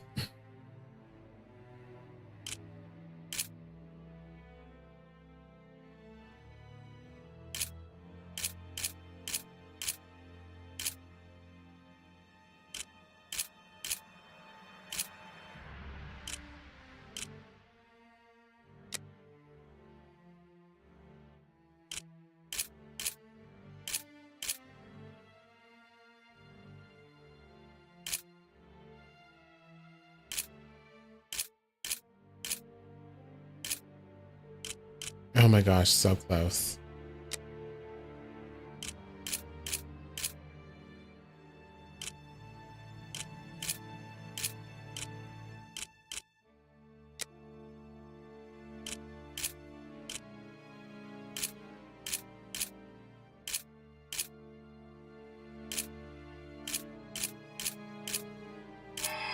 Yes.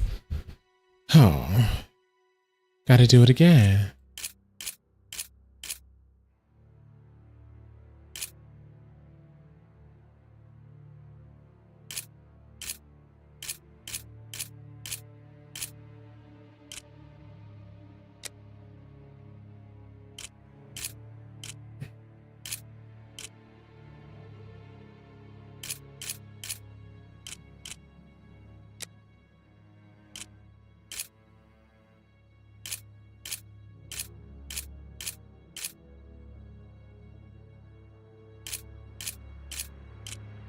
Damn it.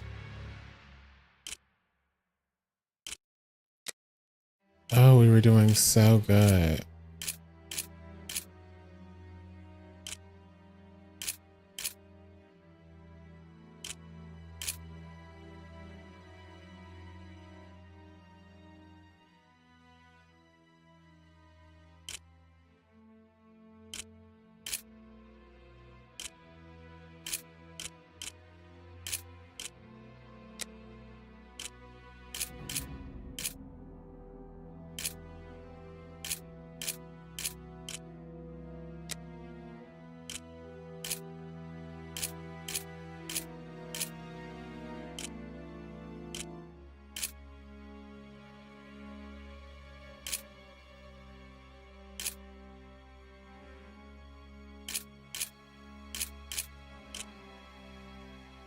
So I gotta find a way to get this one in on the action. I know I either have to start here or end here.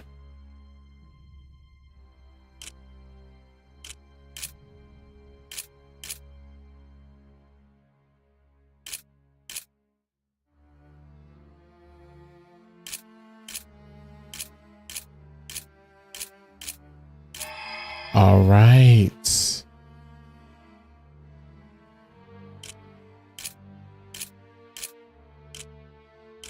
Damn it.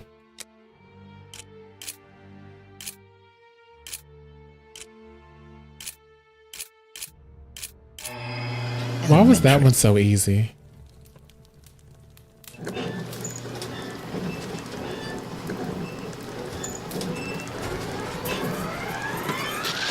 Oh. Oh no. That's good, Holmes. I don't know why you brought this thing back up, but I can take it. Perfect, Watson. This bent key just needs a little repair job to make it usable.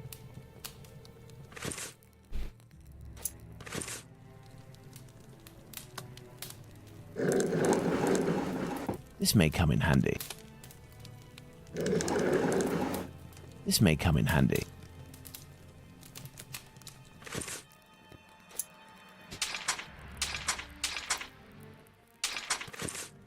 Rings, wedding rings, gilt.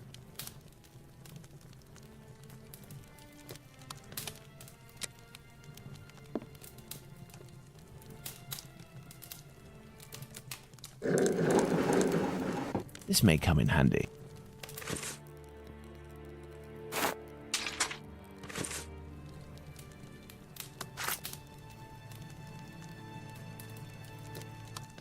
Okay, so that's how we're gonna do it.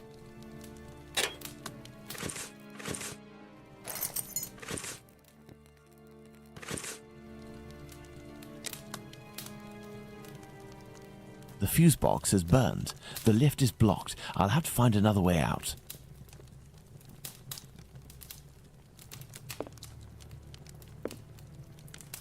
A coffin, recently made and already broken. Oh my god.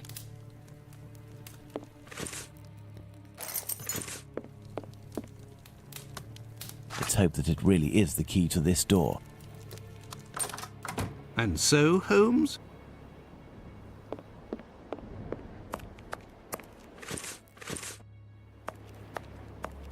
What are we doing, Holmes?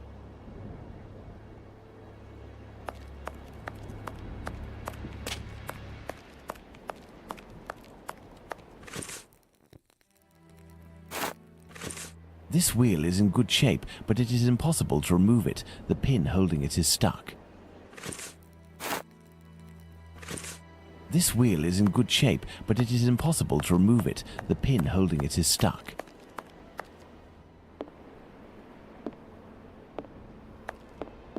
Okay.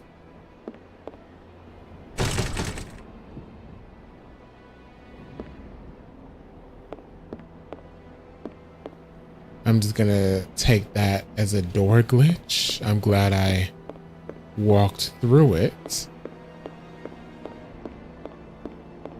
This door was recently reinforced. Impossible to open it.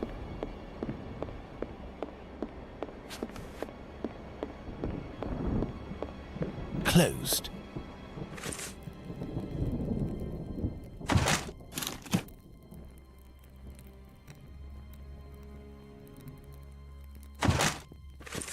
Closed. What will we need a wooden stretcher for?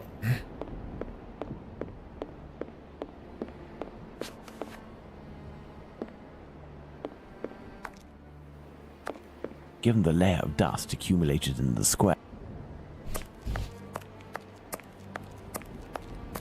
This wheel is in good shape, but it is impossible to remove it. The pin holding it is stuck.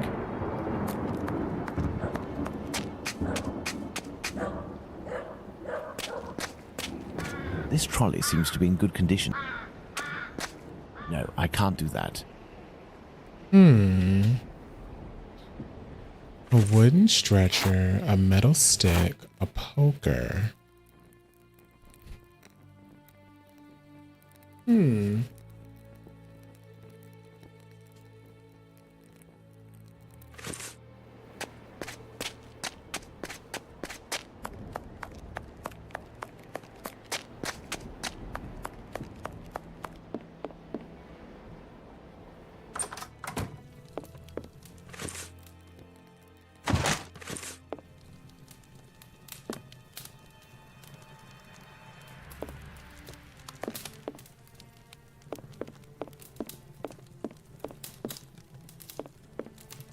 A coffin, recently made and already broken.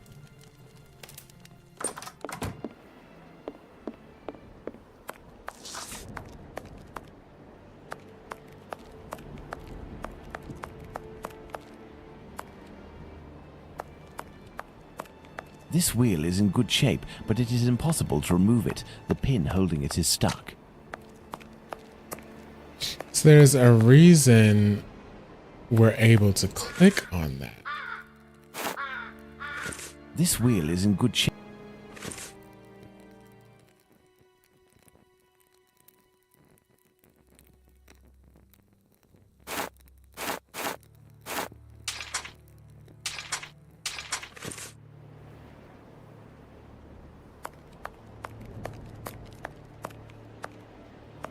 Ooh.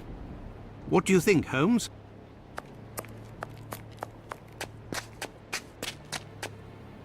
This trolley seems to be in good condition, apart from the broken wheel, of course.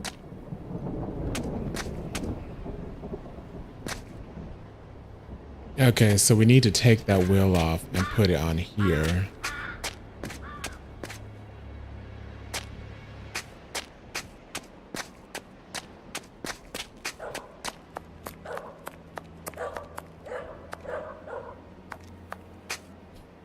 This wheel is in good shape.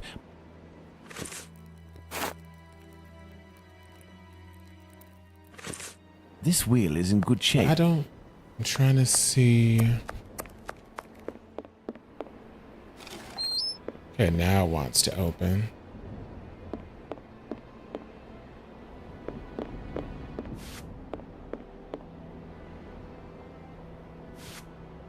Some makeup applicators. Closed.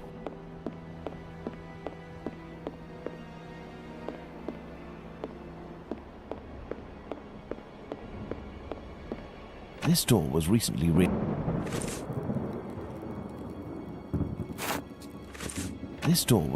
reinforced. Impossible to open it.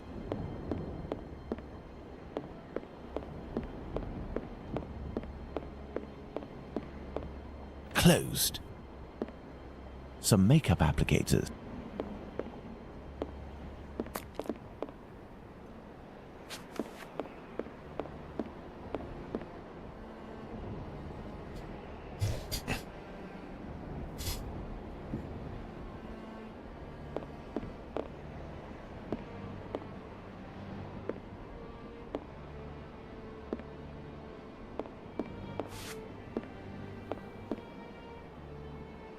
Okay, I'm gonna need help.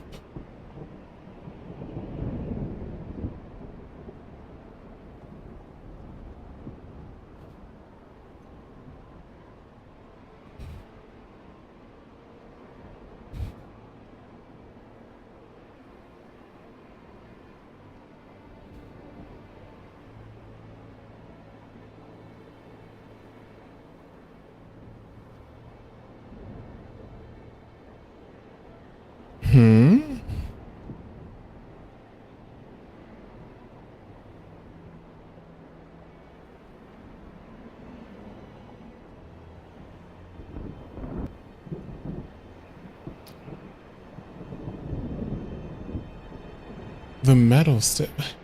I feel like I did that. Hold on. This little instrument will serve perfectly as a pin punch. But what the devil are you doing, Holmes? I don't understand either, Jackson, to be completely honest. And I swear I thought I tried that metal stick on that thing. I guess I didn't, but I'm like, I thought I tried that. Elementary. But what the devil are you doing, Holmes? No, I can't do that. No, I can't do that. Oh my god. This stone was blocking the wheel.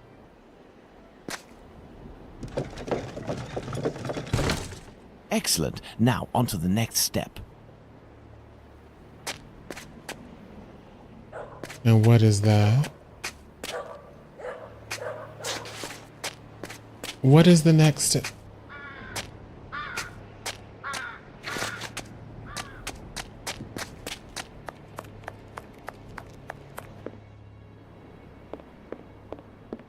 What?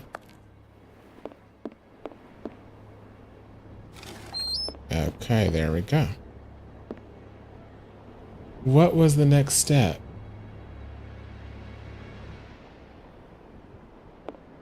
Closed. There was nothing to grab back there. I'm so confused.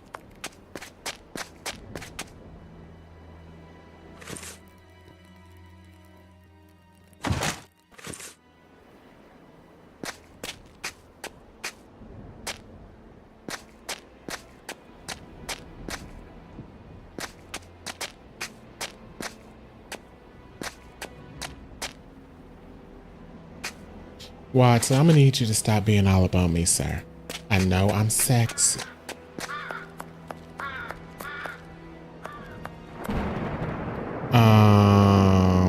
I'm so lost.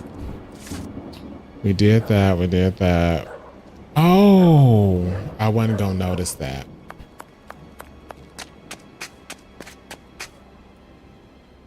I was not gonna see that. Oh. Look, if we lift a board from this window, we should be able to pass through. But first we have to get ourselves up there. You are joking, Holmes? I need something. I need something. Gay Watson therapy confirmed. I need something. Oh my God, what do you need now? Oh, you said Gay Watson theory confirmed. What do you need now, Sherlock?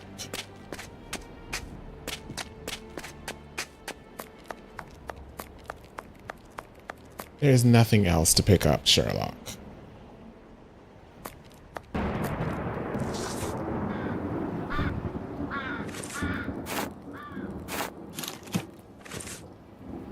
And of course you merge those two things together because of course you do.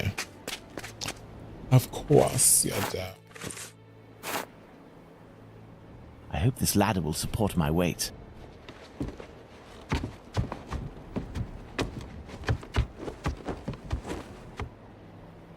I need something. Let's go. My God, where are we? For us to find out, my friend. This woman is dead, Watson. Yes, several days ago, Holmes, but the body is perfectly preserved. No odor, no visible decomposition. Oh my God. Look, Holmes, a label from the London hospital. It must be a corpse stolen from the London hospital. Strange smell. What do you think, Watson? A zinc chloride solution without a doubt. A product generally injected into cadavers to help preserve them. Some makeup applicators. Someone made up this corpse. The lips have been colored and the rings around the eyes carefully camouflaged. Yes, somebody wanted to give the impression of life. To what end?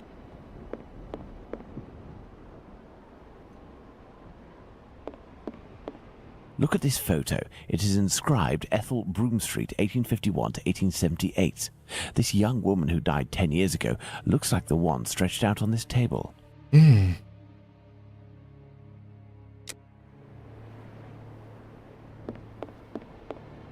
Yes, Mr. Watson? This cheap jewel must be an accessory of some sort. It's a puzzle box. Let's see if I can open it. Oh God. Is that supposed to add up to 7?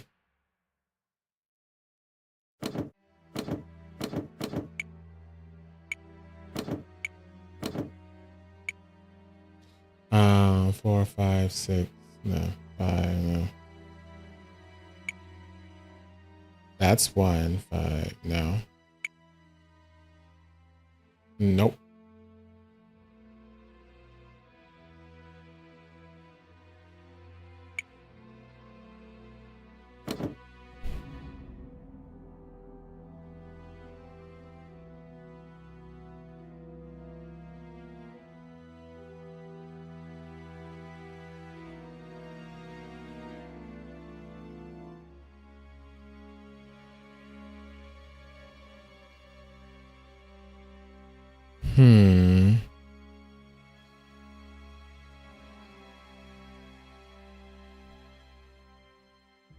Oh, I get it.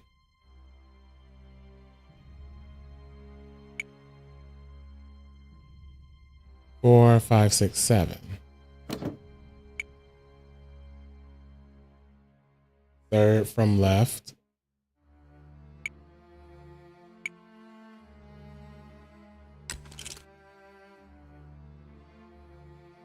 Six.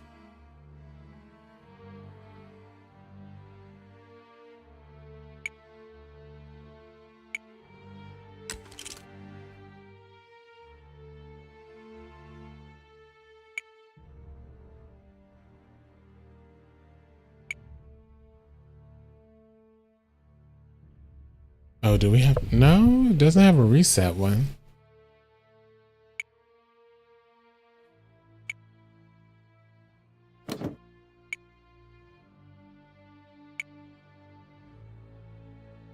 Oh, let's try. It's a puzzle box. Let's see if I can open it. 2, 1.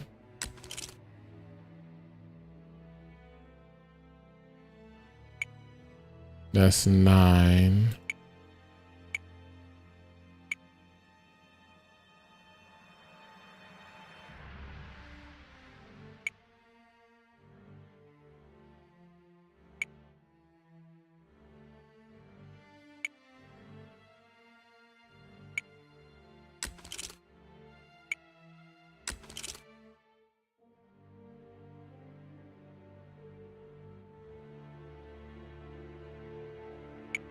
So is that where it like messes up because I can't do 1?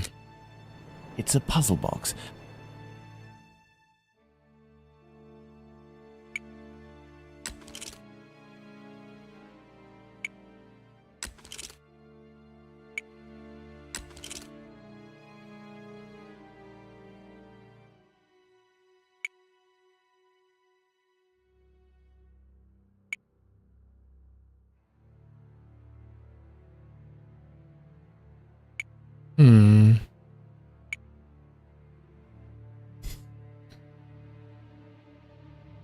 So do you like absolute like?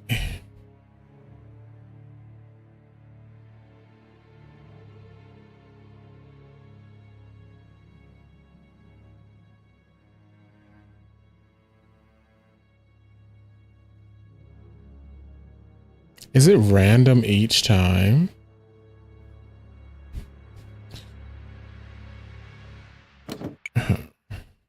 Nope.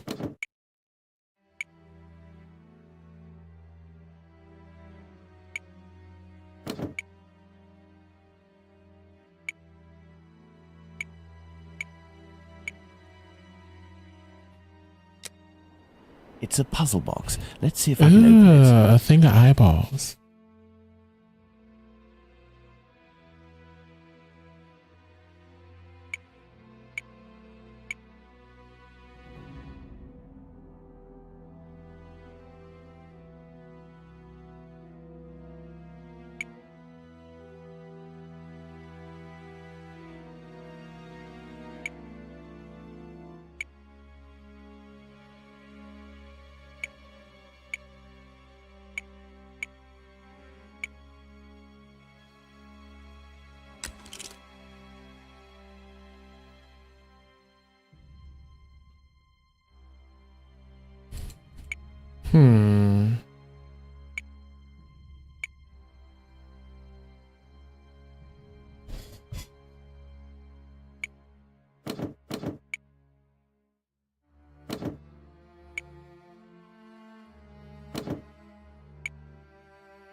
Let's search other stuff first. Glass eyes in all shapes and all colors.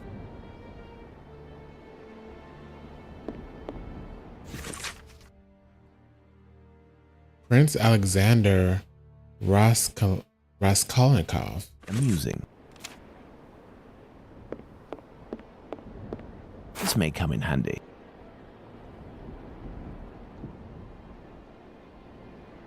These clothes are new, just like the deceased's dress. I imagine her clothes were changed. Watson, this corpse was embalmed and made up and dressed to look like a woman who had died 10 years earlier. That's not creepy at all. What happens if you hit accept over a space that has no numbers?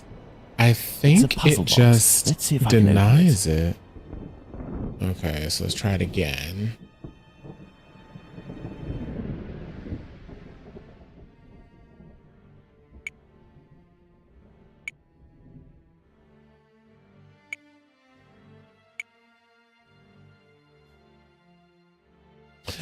See, my issue is it looks like it gives you impossible scenarios. That's where I'm getting confused. That's 2. I don't see where you could possibly have a 4 here.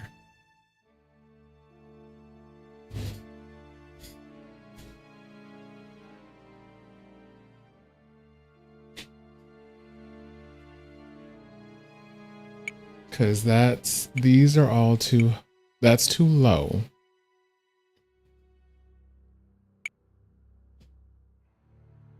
And then when you go here, it's too high.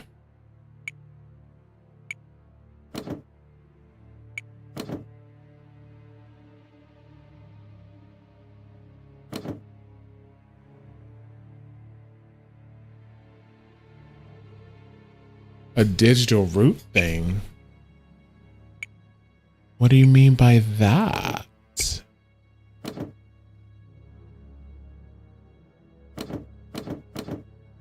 No, it won't let me move the numbers on the inside. It could be like 6 plus 6 equals 12. 1 plus 2 equals 3.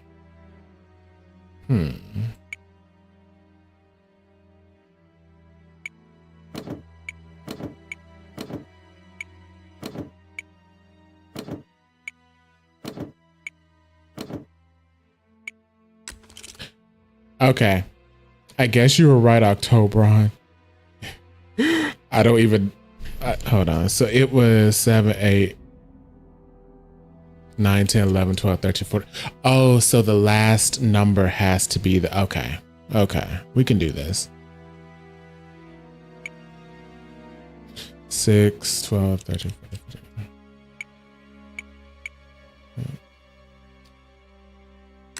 15. Okay. We can do it now. Could have at least given some type of instructions, like the 5, 7.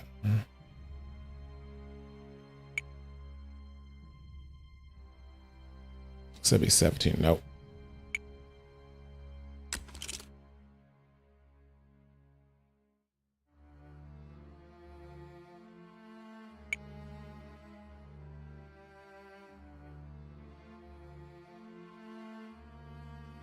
Yep.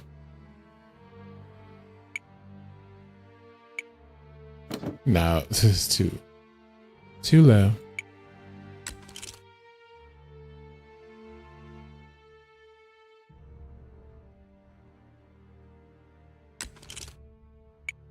There we are. Magnificent.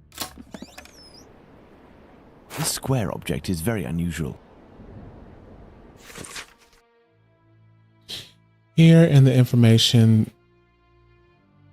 that boss was able to find out about the client. Ethel loved pink and spoke in a composed and soft voice. At the end, she couldn't do more than whisper, but she was still able to sing some of the Schubert tunes that she loved. She would undoubtedly have been a virtuoso on the violin if her husband hadn't impeded her instructions. Pink robe, assorted jewelry, seance planned for 1 week. Oh my God. This letter speaks of a sign of recognition. Interesting.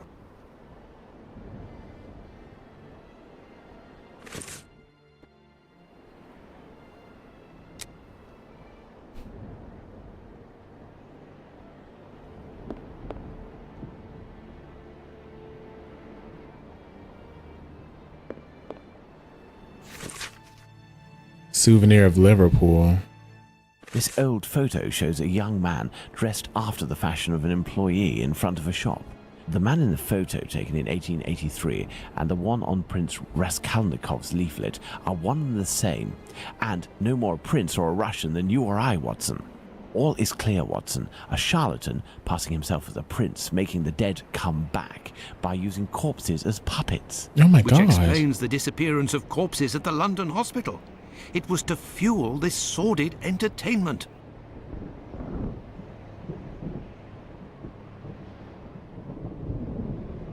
This is getting creepy. This door was recently reinforced. Impossible to open it.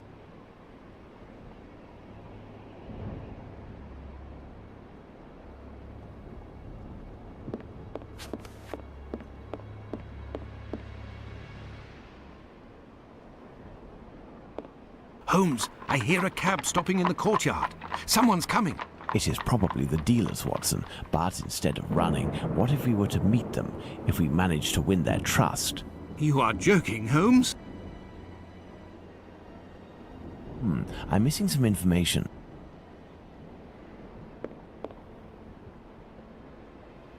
What information are you missing?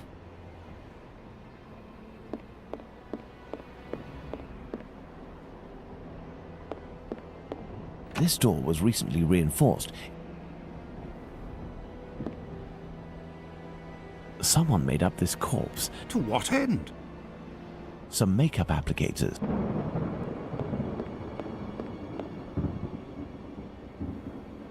Strange smell. What do you think, Watson?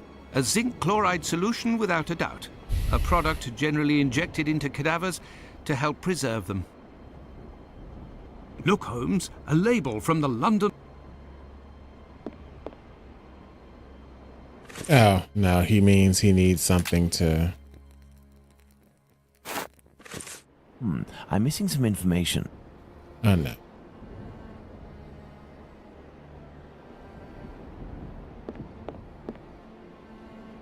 Someone made up this corpse. To what end?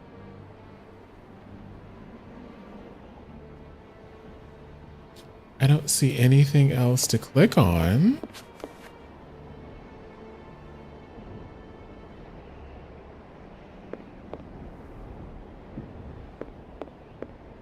Glass eyes in all shapes and all colors.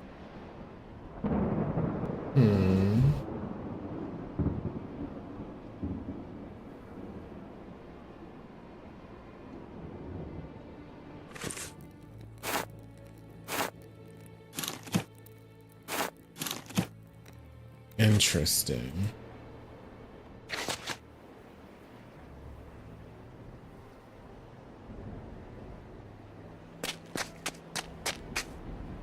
Well, then, you best tell me why you're here, otherwise I'll make you talk myself. Well, then, you best tell me why you're here, otherwise I'll make you talk myself. Oi, what you doing there, you? It's private in here. Calm down. We aren't here as tourists. We have come to collect our packet. Oh, well then, you just had to say. I was told that you weren't no tramps, but I weren't expecting that you was... Given your get-up, I guess your boss. Yes. Well, the subject ain't ready yet. I ain't done with it yet. You'll have to come back. Well, that's, a real problem. Say, we have personal orders too, for some organs. You wouldn't know where we can find them. What type then? Kidney, uterus. Oi, I don't hack up my dollies. That's the work of an artist. But you wouldn't happen to have a colleague who might furnish this type of item? No, you can't make a copper doing that nowadays. Since the bigwigs made it easy to get stiffs, the medical schools are bursting with bodies to carve up. Docs and students have got all they need. Business is dead. For a few coppers, hospital bloke might help you out, but I don't know for sure. They'd be right in for it if they got caught. It probably just ain't worth it. I understand. And what do you do with the corpses once you're finished with them? I don't bother myself with that. For one thing's for sure, after the séance they're good for nothing but chucking out. I ain't Napoleon's embalmer. Well, if you'll excuse... You've got a funny way of talking, you. Oi, it's normal. He's a brain, you see. A thinker at that. Seize you round, old man. So, Holmes, the corpses that have disappeared from the London hospital are used during séances. Nothing to do with organ trafficking. Yes, it all suggests nothing of the kind is underway in London. In the medical world, all dealings would be visible, not to mention unnecessary.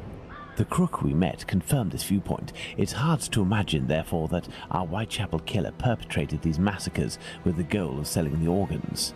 What lead should we follow now, Holmes? Try to learn more about Tumblety. This squibby should give us some information, but first I must stop the journalist Tom Bulling from harming him. I hope my secret police will soon have some information on him. While we wait, Watson, I would ask you to inform your colleagues of your recent discoveries. It would be good if these morbid, ghostly spectacles stopped, and this will need to be done at the London hospital. You are right, Holmes.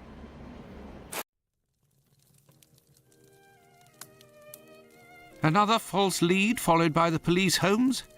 Yesterday's Times says that a John Fitzgerald, who had claimed responsibility for the murder of Annie Chapman, has finally been released. He was, it says, lying. That's of little importance, Watson. It's incredible. It's been more than 3 weeks since the murderer struck, and the tension is as strong as ever. The press won't stop talking about him, and people are still full of fear. Perhaps the killer got what he wanted, people talking about him, and has chosen to stop committing crimes. What do you think, Holmes? I doubt it, Watson. Everything leads me to believe that he is in hiding and waiting for the right moment. The area is packed with police, and that would obviously hamper his work. You think he will start again, Holmes? I have every reason to believe nothing will stop him short of his arrest or his death. Sadly, our investigation has reached a dead end, and I fear that we'll need another victim to get back on track. Yes, how awful. And what of the case of the burnt mat? Have you resolved that? Oh, that's a matter of little interest, and resolving will be of no benefit, above all to Miss Fleming. Ha! I hear the footsteps of my faithful Wiggins on the stairs. The game is afoot again, Watson. Mr. Holmes, the scribbler resurfaced. At last word, Pounce saw him racing to Central News Agency where he works. Excellent, Wiggins. And still nothing on the doctor? Sorry, Mr. Holmes. He's one sleek yank, but we'll find him.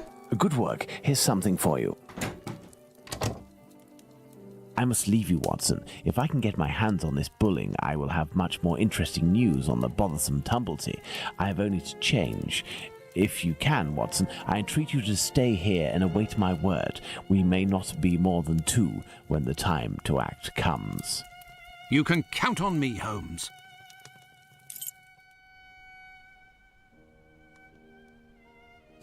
All right, guys, this is where we're going to end it tonight. Ooh, the plot thickens. This game is great. Hold on, let's save. So we only have 2 chapters left, so next time we play this, we should get through the whole thing.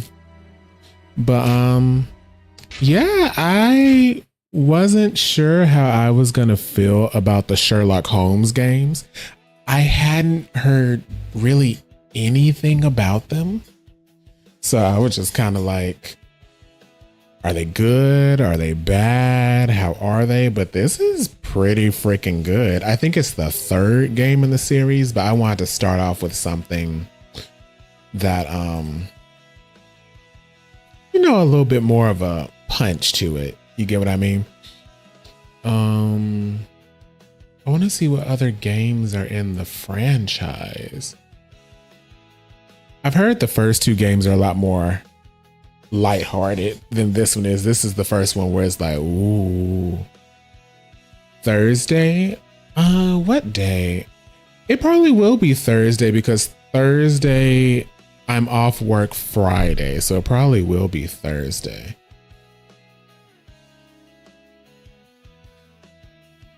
Critic score 66 out of 100. That's not too bad.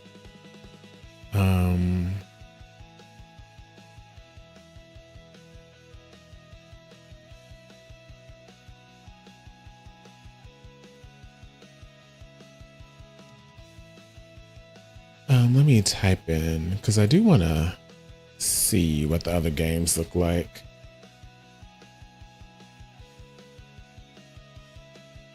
Fun stuff as always. Yeah. Okay, there's Whispered Dreams, Sherlock Holmes. Oh, wait, no, that's DLC. Never mind. There's Sherlock Holmes The Awakened. Which, is that him fighting Cthulhu? I see an octopus. He also looks younger there, too.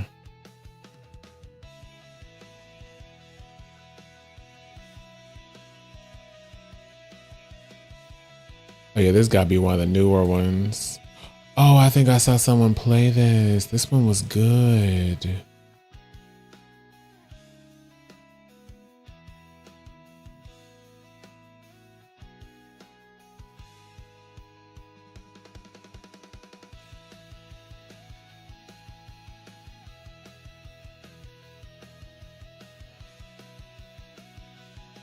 Okay, yeah, this is the one where he was fighting Cthulhu.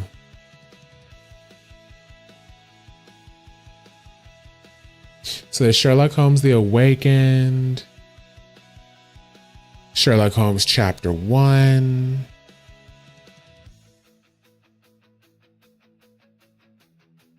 There's a lot of DLC for that. Sherlock Holmes, The Devil's Daughter, Crimes and Punishment, Sherlock Holmes, The Testament of Sherlock Holmes. There's a lot of these games. Sherlock Holmes and the Hound of the Baskervilles. Sherlock Holmes The Awakened Remastered. Sherlock Holmes Nemesis Remastered. Sherlock Holmes and the Secret of the Silver Earrings.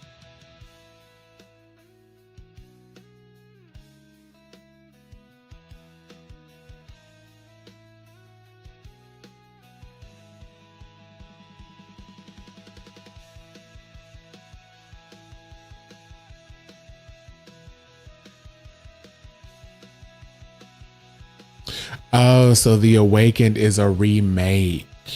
Interesting. We'll definitely have a lot of time to go through these.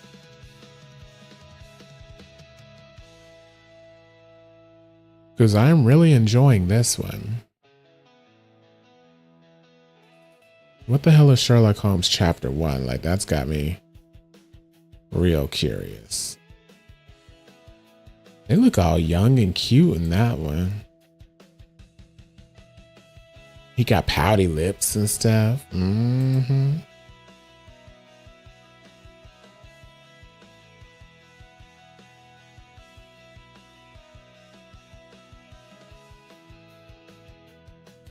Oh, that's going to be fun. Well, guys, that was all for tonight. And be sure to join me next time on The Bowl and Bray Show. Flexing on a star so bright it glows. Oily arms gleam like Saturn's ring show. Strike a pose with the meteor in tow. Hunky heroes in the cosmic flow. Galaxy flex in the starlit haze. Pumping iron in the Milky Way. Craze planets spin while we hold our gaze. Muscle men shining in cosmic displays.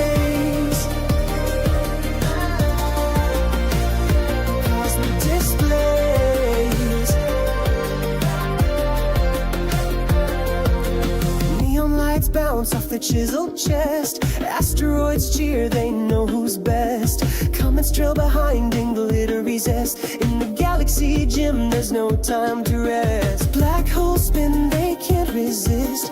Muscles ripple like a solar twist. Eclipses pause to watch the gist. Oily stars on the universe's list. Galaxy flex in the starlit haze.